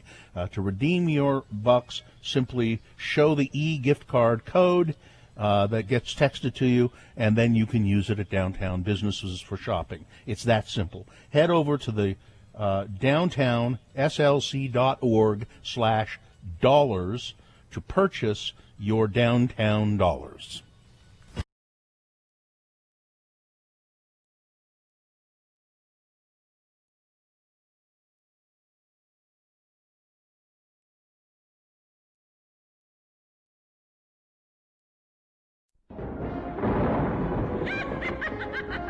Hello, kiddies. It's me, your old friend, the bookkeeper. I'm here to help you with your taxes. Today, we're going to hear a tale from the old ledger which should simplify on how to fill out those pesky forms. Pay close attention now, so you won't have to pay even more later. You can come on in now, Mr. Irvine. Thank you. You can call me Lemar. Lemar. Okay. My secretary said you had some questions concerning your tax forms? Well, yeah. There ain't enough places on this here 1040A. I was wondering if there was a special form or maybe a separate schedule I should fill out. Enough places for what? My wives. Oh, you should only list your current wife on your tax forms. Your ex-wife will have to file separately. Ex-wife? I ain't never been divorced. So you have more than one wife. That's what I'm trying to tell you. There ain't no place on this here farm to list all my wives. Not to mention the fact they don't leave you enough places to list your children either. How many wives do you have? 6. But the 2 youngest haven't turned 18 yet, so I figure I'll list them as dependents. Oh my. You're going to just have to list your first wife on your 1040, and then we'll file separate forms with the other ones, listing them as single head of household. Well, now wait one darn minute there, Sonny. No woman of mine is going to claim to be the head of my household. I won't stand for it. Now, it's only a classification. They won't really be heads of households. I mean, think of it. 5 women with no income and children to claim. You should get quite the refund, Lemar. Lemar. That would be dishonest. I'm a God-fearing man. I couldn't cheat the government like that. You do know that polygamy is against the law, don't you? Yeah. Big refund, you say? Very big. Where do I sign? You see, kiddies, everyone can get a refund just so you know which deductions to take. And if you're willing to sit through a very long audit. As for Lemar, prison might be a vacation when you compare it to having 6 wives reminding you to wipe your feet and take out the trash. Well, this is your old friend, the bookkeeper, reminding you that on midnight on April 15th, that is the cutoff.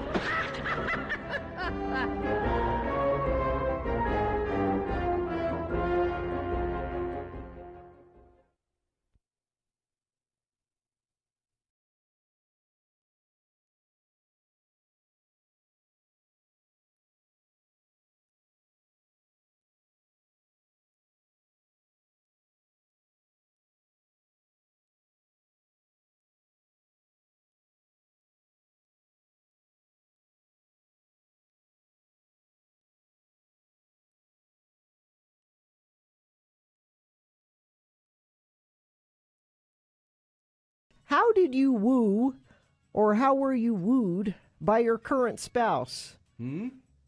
How did you know they were, quote, the one? Thank you for considering my question. It was the neoprene bustier. That's how I knew. You should tell people about them. Don't just say that. That's how I knew she was the one. It was it was the neoprene bustier she was wearing. I went, yeah, she's the one. Yeah, that's the one right there. We were at a live studio audience up at the Einstein's Bagels in Olympus Cove. Mm-hmm. And she was there with her friends. I have to credit Artie Fufkin, actually. Really?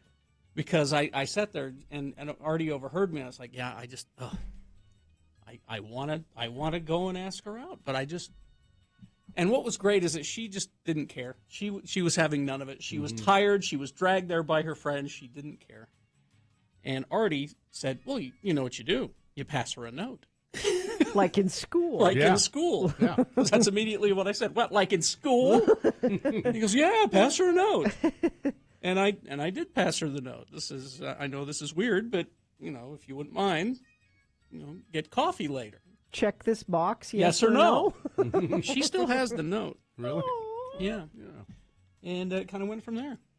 I was single at the time, and Mary Claire, my mother, said, well, are you dating anybody? No, I'm not dating. Well, are you?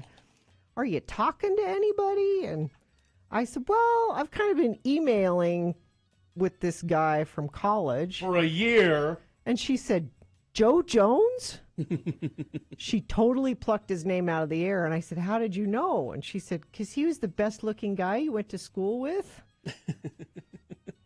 So Mary Claire knew he was the one before we ever went out on a date. We went out on a date, and we were married 3 months later. It was, I guess you could say it was a year of wooing via email. It took 3 months for his divorce to be final, right? That's another story.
Okay, it's 9:21 right now, and we do have Boner Fight coming up here in about 7 minutes or so.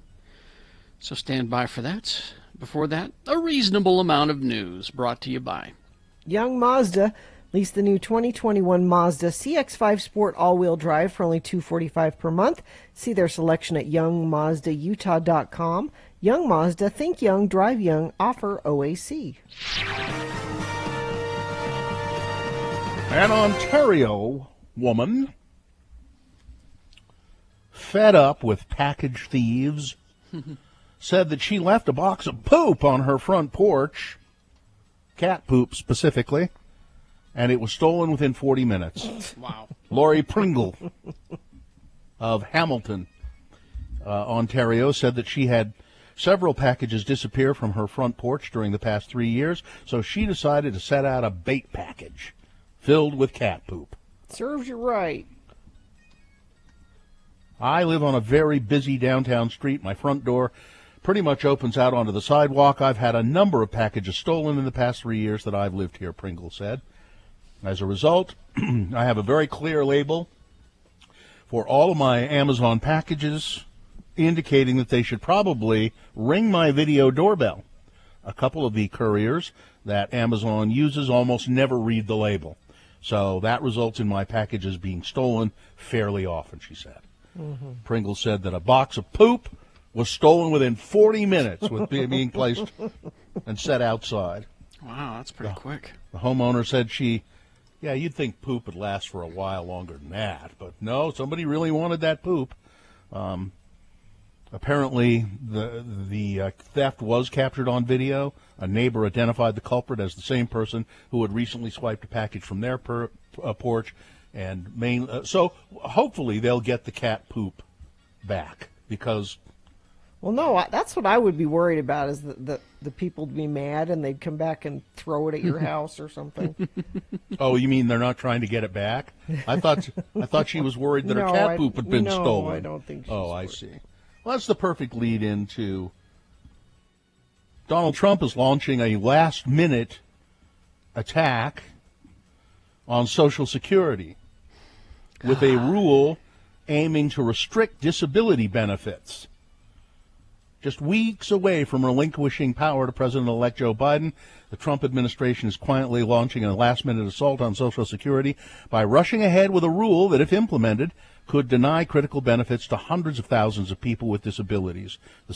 Because the point is cruelty. Exactly. The Social Security. There is no other. What is the explanation for that? The Social Security Administration late last week submitted to the Office of Management and Budget a proposed rule aimed at further tightening eligibility requirements for Social Security disability benefits, which around 10 million Americans currently rely on for a modest monthly income. While it's unclear whether the rule can be finalized before Biden takes office next month, boy, they're trying. They're really trying hard because the point is cruelty. And also, there is an endangered species decision expected from the Trump administration soon on behalf of a beloved butterfly, a species of butterfly.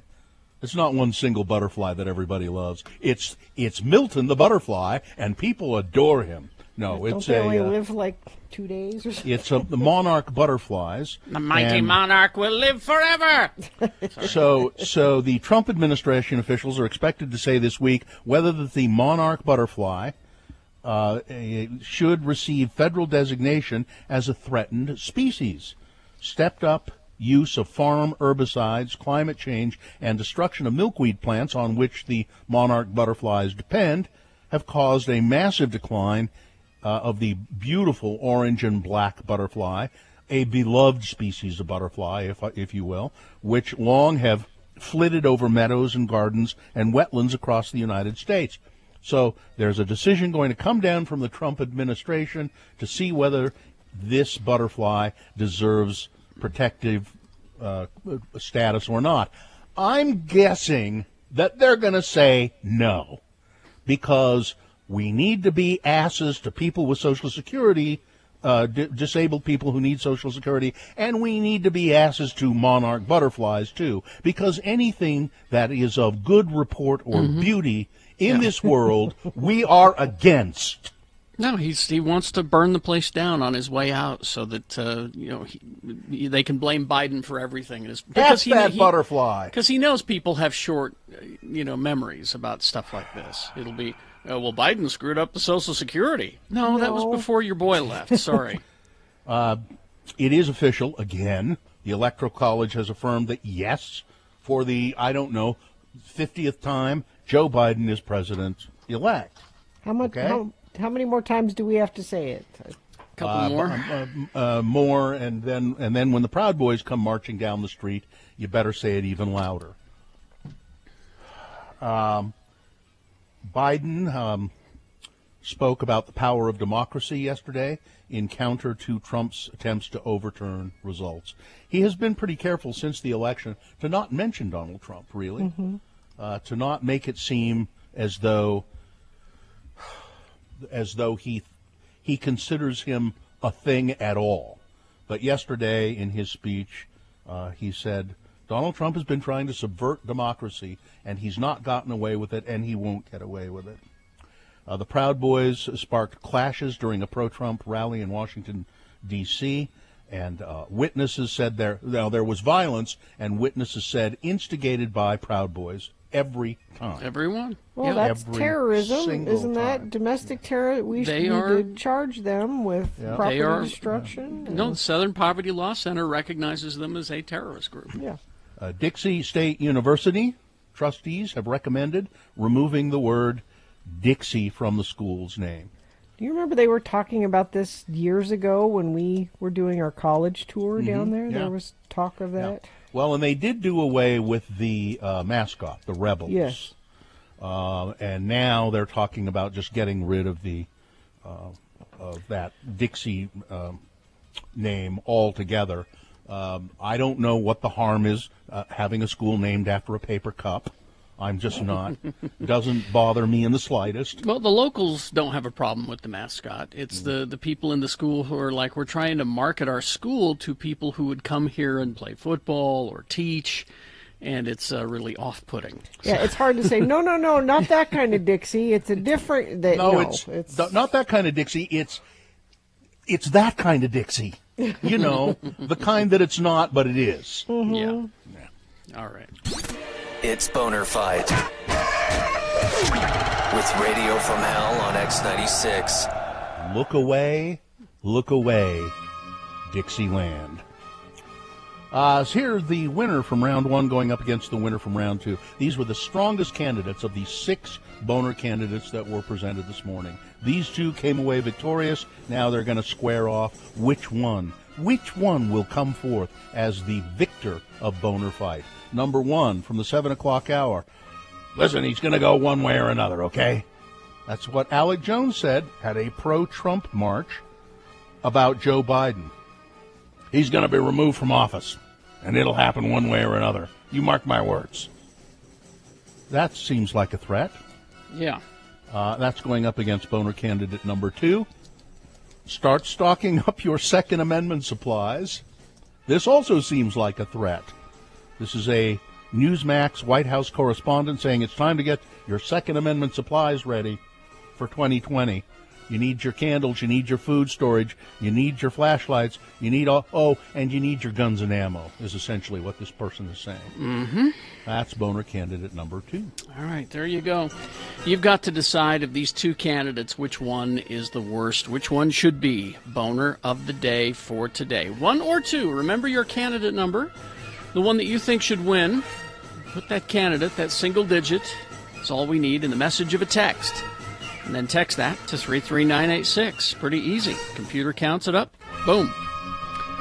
You can also call the producer's booth and speak to a real-live human being. 877-602-9696. Just tell them you want to vote for boners today. Or go online, x96.com, and look for the box that says Boner Fight December 15, 2020, and vote there. If you don't see that box right away, refresh. Your browser, that is. It should come right up. You have until the end of these messages to do it. Let's go. This is Boner of the Day. My little daughter, who is 4, she takes amusement in her father's flatulence. You know, is this a daily occurrence? Oh God, yes.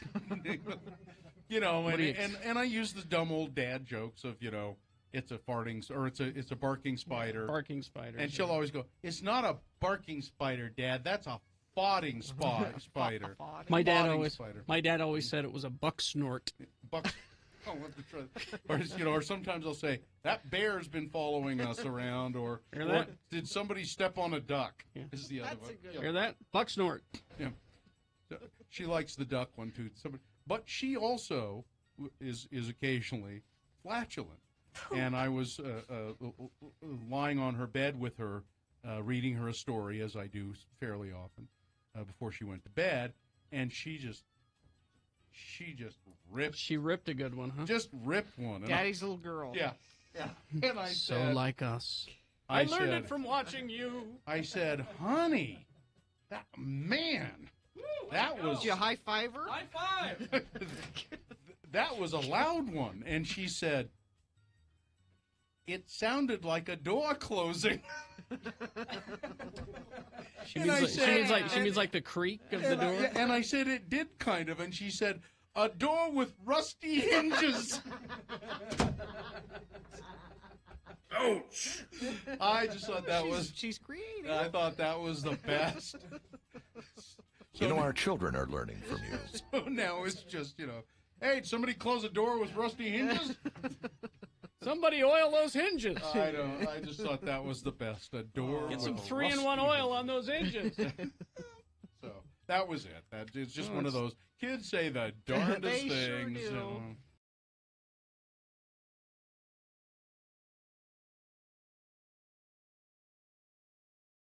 I was thinking today how much just this moment of one of our interns, the organized intern Sarah, and I was thinking, I wonder how much it would cost me to hire her For what? as my personal assistant. Here we go. What? You need a personal assistant. Sure, I'd love one. I would love one. I think a personal assistant would do a lot of good things for me. Like what? Do you Well, have dry cleaning that needs picking up? yes. You have a hard time getting around to picking up your dry cleaning? Sometimes, as a matter of fact, I do. I have any number of organizing things that need to be done all the time. I need. It would be very nice to have somebody to post a bunch of social media stuff for me. At my direction, but actually do the work of it. It would be very nice to have somebody I could call up and say, I don't have time to go to the grocery store. I'm forwarding you my list. Please send it. Please do it. See, she's not. You know what I mean. There's any number of things. You want to go to the store for Bill? And she would love to. She would love to do it. She's nodding right now. But A, I don't know as I could really afford her, and B, I like her, and so I'm not sure that I want her to be on the receiving end of me saying, "What do you mean you didn't?" Yeah, things like that. You would end up yelling at her. Well, just we have to break here. But speaking as someone who has an assistant, What do you need an assistant for? Here we go. I feel bad having her do things. That's what I'm saying. And so I'm not utilizing her enough. You pay her? I do. Then don't feel bad. That unless she's the sort of person who goes, okay, I'll get right on that. Mr. Jackson. Yes, if it's that sort of thing, then I need a different assistant. So see, Sarah would go, that's right. Right, Chief. As a matter of fact, I would insist. I'm paying you. Say right, Chief, after everything I say. What I need is a personal assistant that I don't like. Yeah, that's what I need. How do you find that? That's the problem I think I would run into. I like Sarah because my assistant Nicole, I like her. I like Sarah. There's no way that I could put her to work as I need. It just anyway. I could. I just wouldn't want to yell at her. Yeah, And you would. Maybe. Eventually. Maybe. All right, let's get this over Chief. with. That's what Sarah, would you mind when you're here just saying right, Chief, when I ask you to do stuff? Just for fun?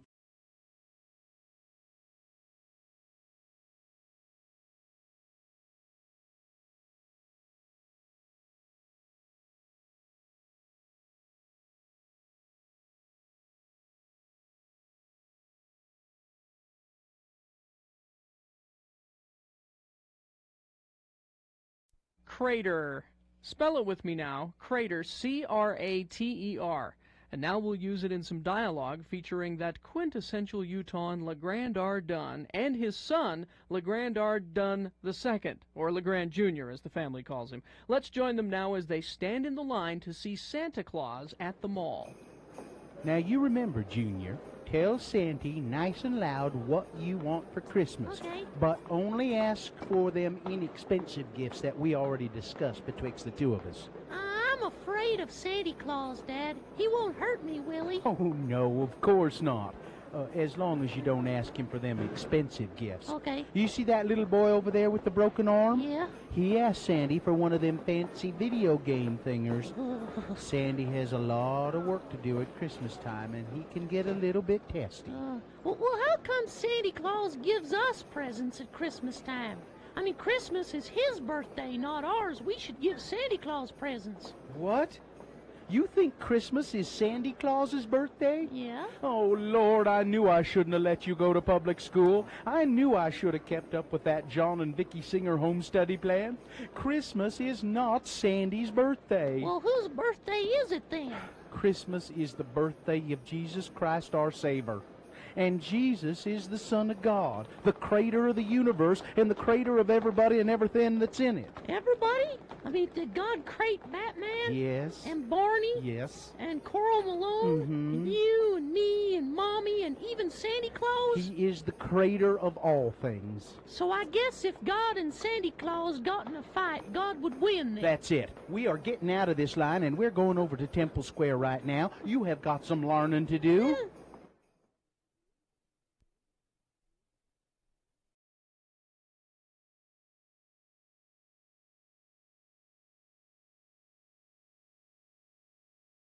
All right, 9:38. Time That to filled me with the holiday spirit. It should have. Yeah. It was its intention. Time to award Boner of the Day.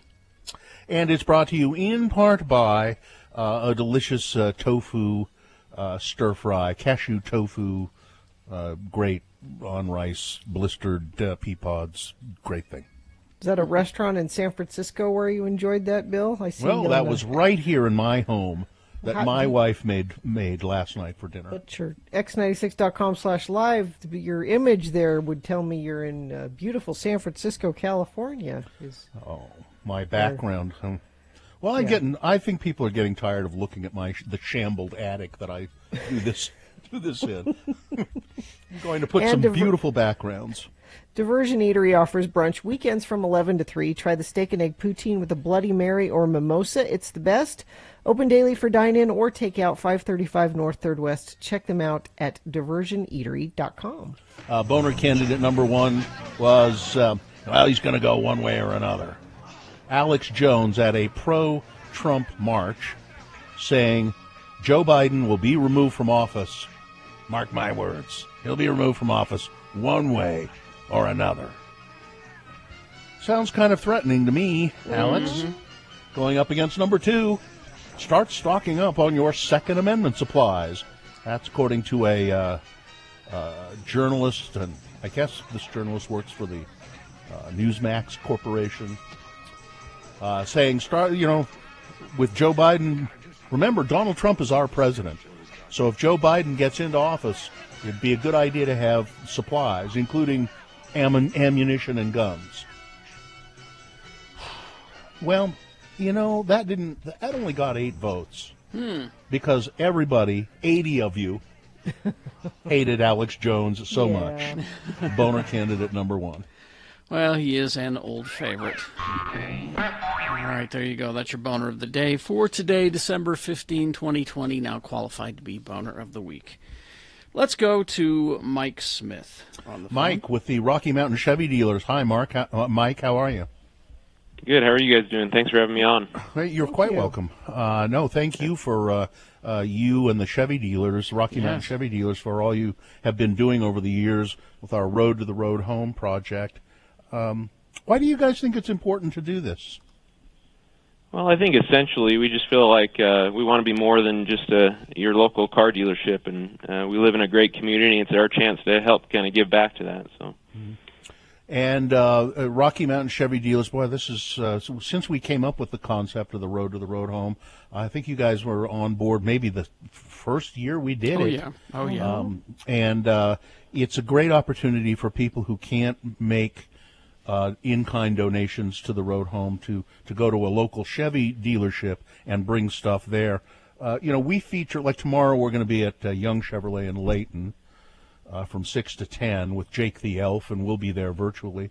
But the Chevy dealers that we don't do our show from, do people bring stuff into all of them and do that quite well?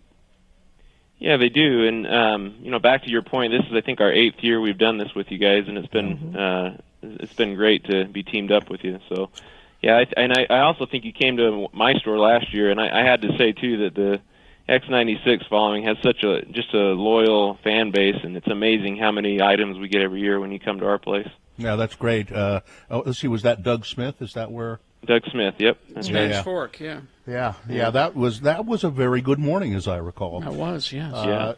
It's a little different this year. It's rougher. We were down at Ken Garf Chevy in American Fork, was it? But virtually. And it was kind of hard to get it going, but people did respond. And then last week, I think the dealership in Salt Lake here was just inundated with goods and stuff. How's it Our been listeners going? always come through. They always rise to the occasion, Yes. specifically for this charity. How's it been going so far at the other dealerships? Have people been bringing in a lot of stuff? Well, it has been a little tougher so far, and it's kind of nice to have the opportunity to remind everyone that we do have 12 different locations across the Wasatch Front where they can still bring stuff in. And, you know, obviously, even if they're not doing any business with us, we just have that as a location to make it just a little bit easier for everyone. Yeah, nobody's going to, grab you by the arm and try to Yeah. sell you a Chevy Right, if you're right. just bringing stuff in. Sure. So don't worry about that. And it's and then there's a big convoy. Is that going to happen again this year? It is, and we're waiting for the final details on that. But yeah, every year we're able to line up all the vehicles full of all the generous donations and bring them down to the road home. So it's been a great event. Yeah. Well, we're looking forward to it again this year. The Road to the Road Home, Rocky Mountain Chevy dealers. How many Rocky Mountain Chevy dealers are there, Mike? There's 12 participating, so basically Ogden to Spanish Fork and Tooele to Park City. Okay, cool. So plenty of opportunities for you to get and the kinds of things we're talking about: blankets, socks, feminine hygiene supplies. That's the one thing that down at Ken Garf. We filled up the back of a truck with tampons, apparently. So, I mean, that's a great thing. Somebody brought in just a whole pallet of tampons. Well, they have needs They need for them. all that kind of stuff. Yeah. So tomorrow we'll be at Young Chevrolet from 6 to 10 specifically, but this goes all the operating hours of all the Rocky Mountain Chevy dealerships that are participating, right? Yes, that's correct. All right. All right, you can find those at x96.com. You can just hit on the rotating banner, and all the information there is there for the physical donations at the Chevy dealers and also financial donations. There's a link there, a secure link.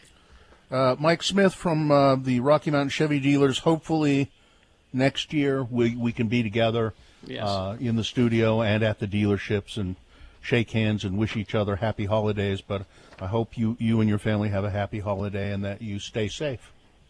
You as well, and I look forward to it. Thank you. All right, Thank thanks. you. Thank you. All right, we will take a break. We will be back to wrap things up after these. OgdensOwn.com. Actually, before I send you to that website, let me send you to our Facebook page. You can see last week where I made a cocktail using the peanut butter whiskey, the Porter's peanut butter whiskey. Now I just drank Porter's peanut butter whiskey straight, which I thought it was great. Which is fine. What kind of a cocktail did you make? I did what I'm calling a reverse Lebowski. So what I did was with peanut butter whiskey. Everybody told me do a fruit thing, like try to channel a peanut butter sandwich, and I'm like, Okay. no, I like Reese's and chocolate and A peanut butter. creamy kind of. So I found this chocolate infused Irish cream. So I put that in there with it, and then just a little bit of milk to kind of make it even more creamy. That's a lot, and that's awfully sweet. Yeah. But if you like your sweet beverages, I mean, hell, here in Utah we add sugar to our sugared drinks all the time, so the sweet beverages are popular. But Ogden's Own Distillery. Don't bring home a national brand. Buy locally crafted spirits from Ogden's Own Distillery. Five Wives Vodka, Underground, or the Porter's flavored whiskey that we've been talking about. The peanut butter whiskey is just flying off the shelf right now. And I know that sounds strange to some of you professional drinkers, but give it a try. It's actually quite tasty. Perfect gift for the holidays. So this holiday season, drink responsibly and stay safe by limiting your social gatherings to just 5 wives.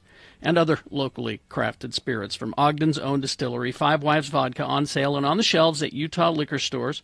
Or you can skip the DABC by going directly to Ogden's Own Distillery. Open 11 to 5 each weekday, 11 to 4 on Saturdays, closed on holidays.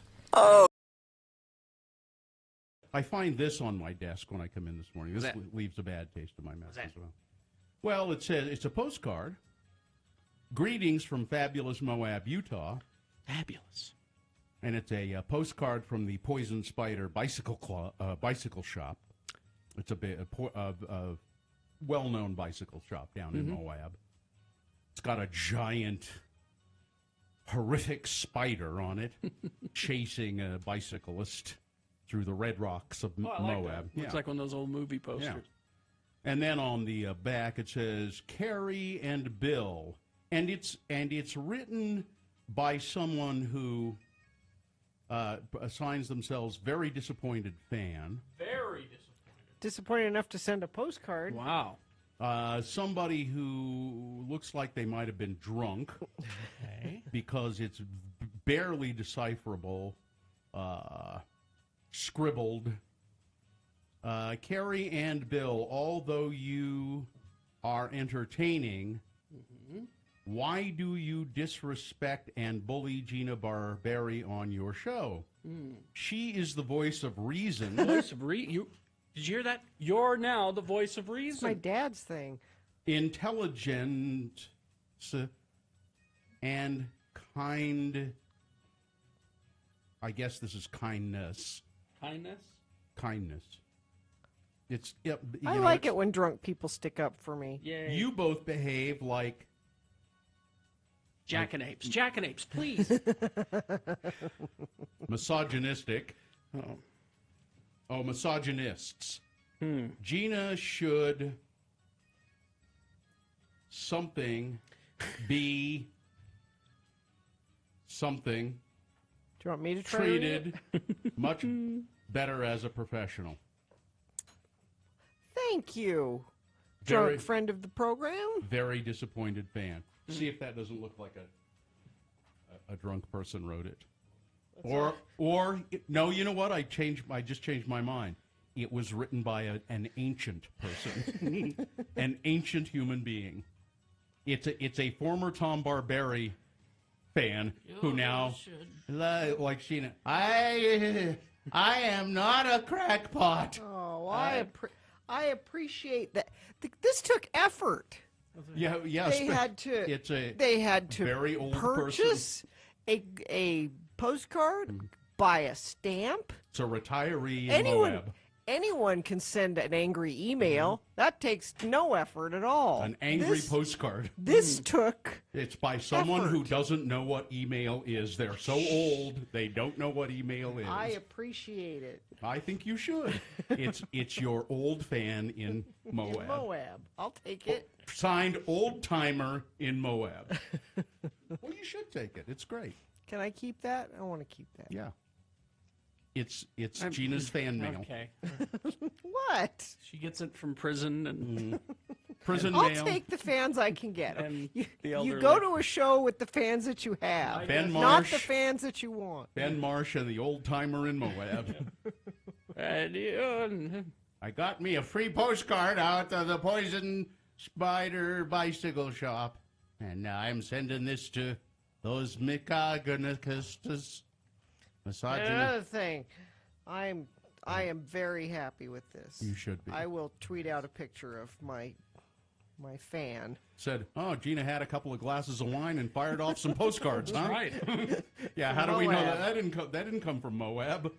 This isn't from Moab. It's a postcard that you got when you were bicycling before you married your husband in Moab. When you came back with chafing. That was just after I got married. That's I was pregnant and I didn't You know. were. Oh yeah. Mm-hmm. That's right. That's right. You were trying to impress your husband. Yes. The one and only time you went biking with your husband. That was it. Do I recall? You bought that. You got a new bike. You Yeah. bought a bike. Yep. And that was the only time you rode that bike. Yeah. It doesn't. It's too big for me. Is it still? It's too big. I can't sit on it. My feet don't touch the ground when I sit on it. Then why did you buy a bike that was too I big? didn't. He bought it for me without me, Yeah. thinking I was a statuesque woman. So is it still hanging in the garage? Yes. Just another. Just waiting for his second wife? Yes. Just one more bit of evidence that he has no idea who you are. Excuse me. Still His waiting. third wife, yeah. It's hanging there waiting for his third wife. I'm Yeah. sorry, his third wife.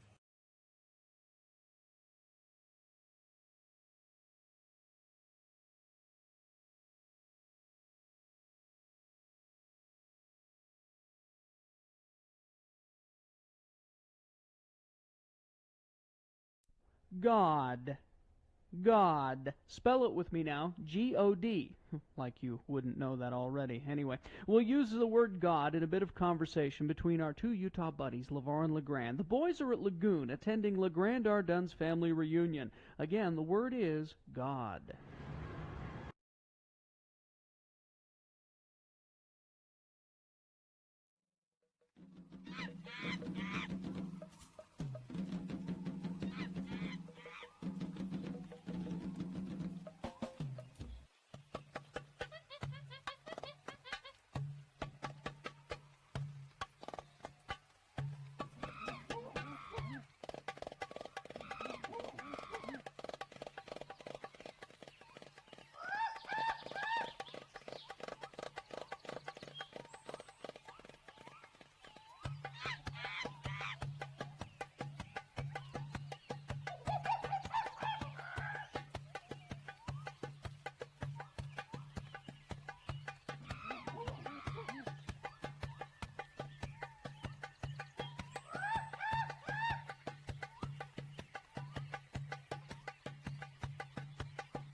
Yes? So I was wrapping Christmas presents yesterday. Mm-hmm. And when I wrap Christmas presents and I put the tag on them and I address it to, Jonesy or Muhammad, it's never from Mom and Dad, because that's boring. So I always write things. And sometimes I try to tie it to what the present is. Mm-hmm. Like Jonesy, well, she's getting a Kansas City Chiefs beanie. Don't anybody tell her. Don't tell her. But so I'd put to Jonesy from Patrick Mahomes. So it's your campaign of lies that continues. Celebrity autograph lies. So it's very exciting. Kamala Harris got her something this year. No, does she get ridiculed by her friends when she goes to school and she says, "Look what Kamala Harris gave me for Christmas"? Harry Styles got her something this year. That's very exciting. And Mohammed, he asked for fishing gear because he's gotten into fishing. Mm-hmm. So Nemo got him a present this year. Well, that's cruel. That seems kind of odd that Nemo would buy him gear to bring about his demise. Yeah, I don't think that's. You should have found a championship bass fisherman. Yeah, or Captain Quint. Oh yeah. Yeah, there you go. That's a good one. And Jonesy, or the old man who lives in the sea. Yes. I don't know how RBG pulled this off. She must have done it, months ago and had it sent here because she got Jonesy a gift, and Dr. Fauci got Muhammad a gift. I'm hoping all of my gifts this year come from the Jack Daniels, from Mr. Jack Daniels. I'm hoping that every single one of them. So Muhammad was under the tree trying to figure out what the presents are, because sometimes it's a hint, with who it's from, but not always, because I like to keep them guessing. But let's see. So Patrick Mahomes. I wonder what that could be. Could it be something to do with boys named Patrick? No. But so Jonesy got something from Kamala Harris, but Muhammad got something from Joe Biden, and he cough? he picked it up and he shook it, and it and he said, "Is it a bunch of masks?" Because it was kind of a bigger gift, and I love the fact that my child, when he sees our president-elect's name on a package, his first thought is, masks. That's the kind of thing Joe Biden would give. Don't you think it would be better if his first thought was democracy and freedom, or goodbye Trump, or it's like, oh, I got a big box of masks. It's a pocket. It's a copy of the Constitution. He's already got one of those, though. Yeah. Thank you, Fred. I'm terrible at present wrapping. So what is it? Terrible. Oh, I am too. So what is it? It's a bathrobe, which is kind of seems like. Wait a minute. What? It's a bathrobe. From Joe Biden? From Joe Biden got him a bathrobe. What? I stole it from the Four Seasons that I was staying at when I was prepping for the debate. I think an elderly man giving a young boy a bathrobe, Gina. This is cozy. It's cozy. It's all about the cozy. He wants it, Bill. He wants America to feel a warm hug of. Great, Gina. An older man giving a young boy a bathrobe because it's cozy. It's cozy. Who better qualified to recommend a bathrobe than an old man? No kidding. They are experts in their bathrobes. When he's going to be doing fireside chats, he's going to be in a bathrobe. Sure. All right, let's do the promo and get out of here.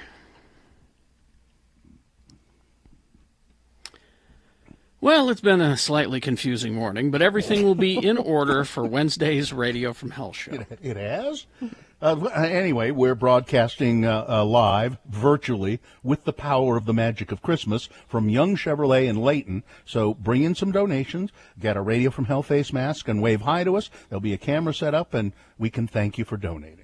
At 6:45, it's our last Things That Must Go of 2020. This should be a good list. Send them in to us. Your must-goes to radiofromhell@x96.com. Then at 7 a.m., Mark Stewart will be here for Ask an Advocate. And, of course, Dr. Cobble will be back to answer your COVID questions and possibly vaccine questions. Be ready to call in for that at 7:45. So join us in Layton. Bring stuff to donate and wave hi to us on Wednesday's Radio from Hell show on X96. What's been confusing this morning? I don't know. Boners were a little confusing this morning. Oh, that's true. They were.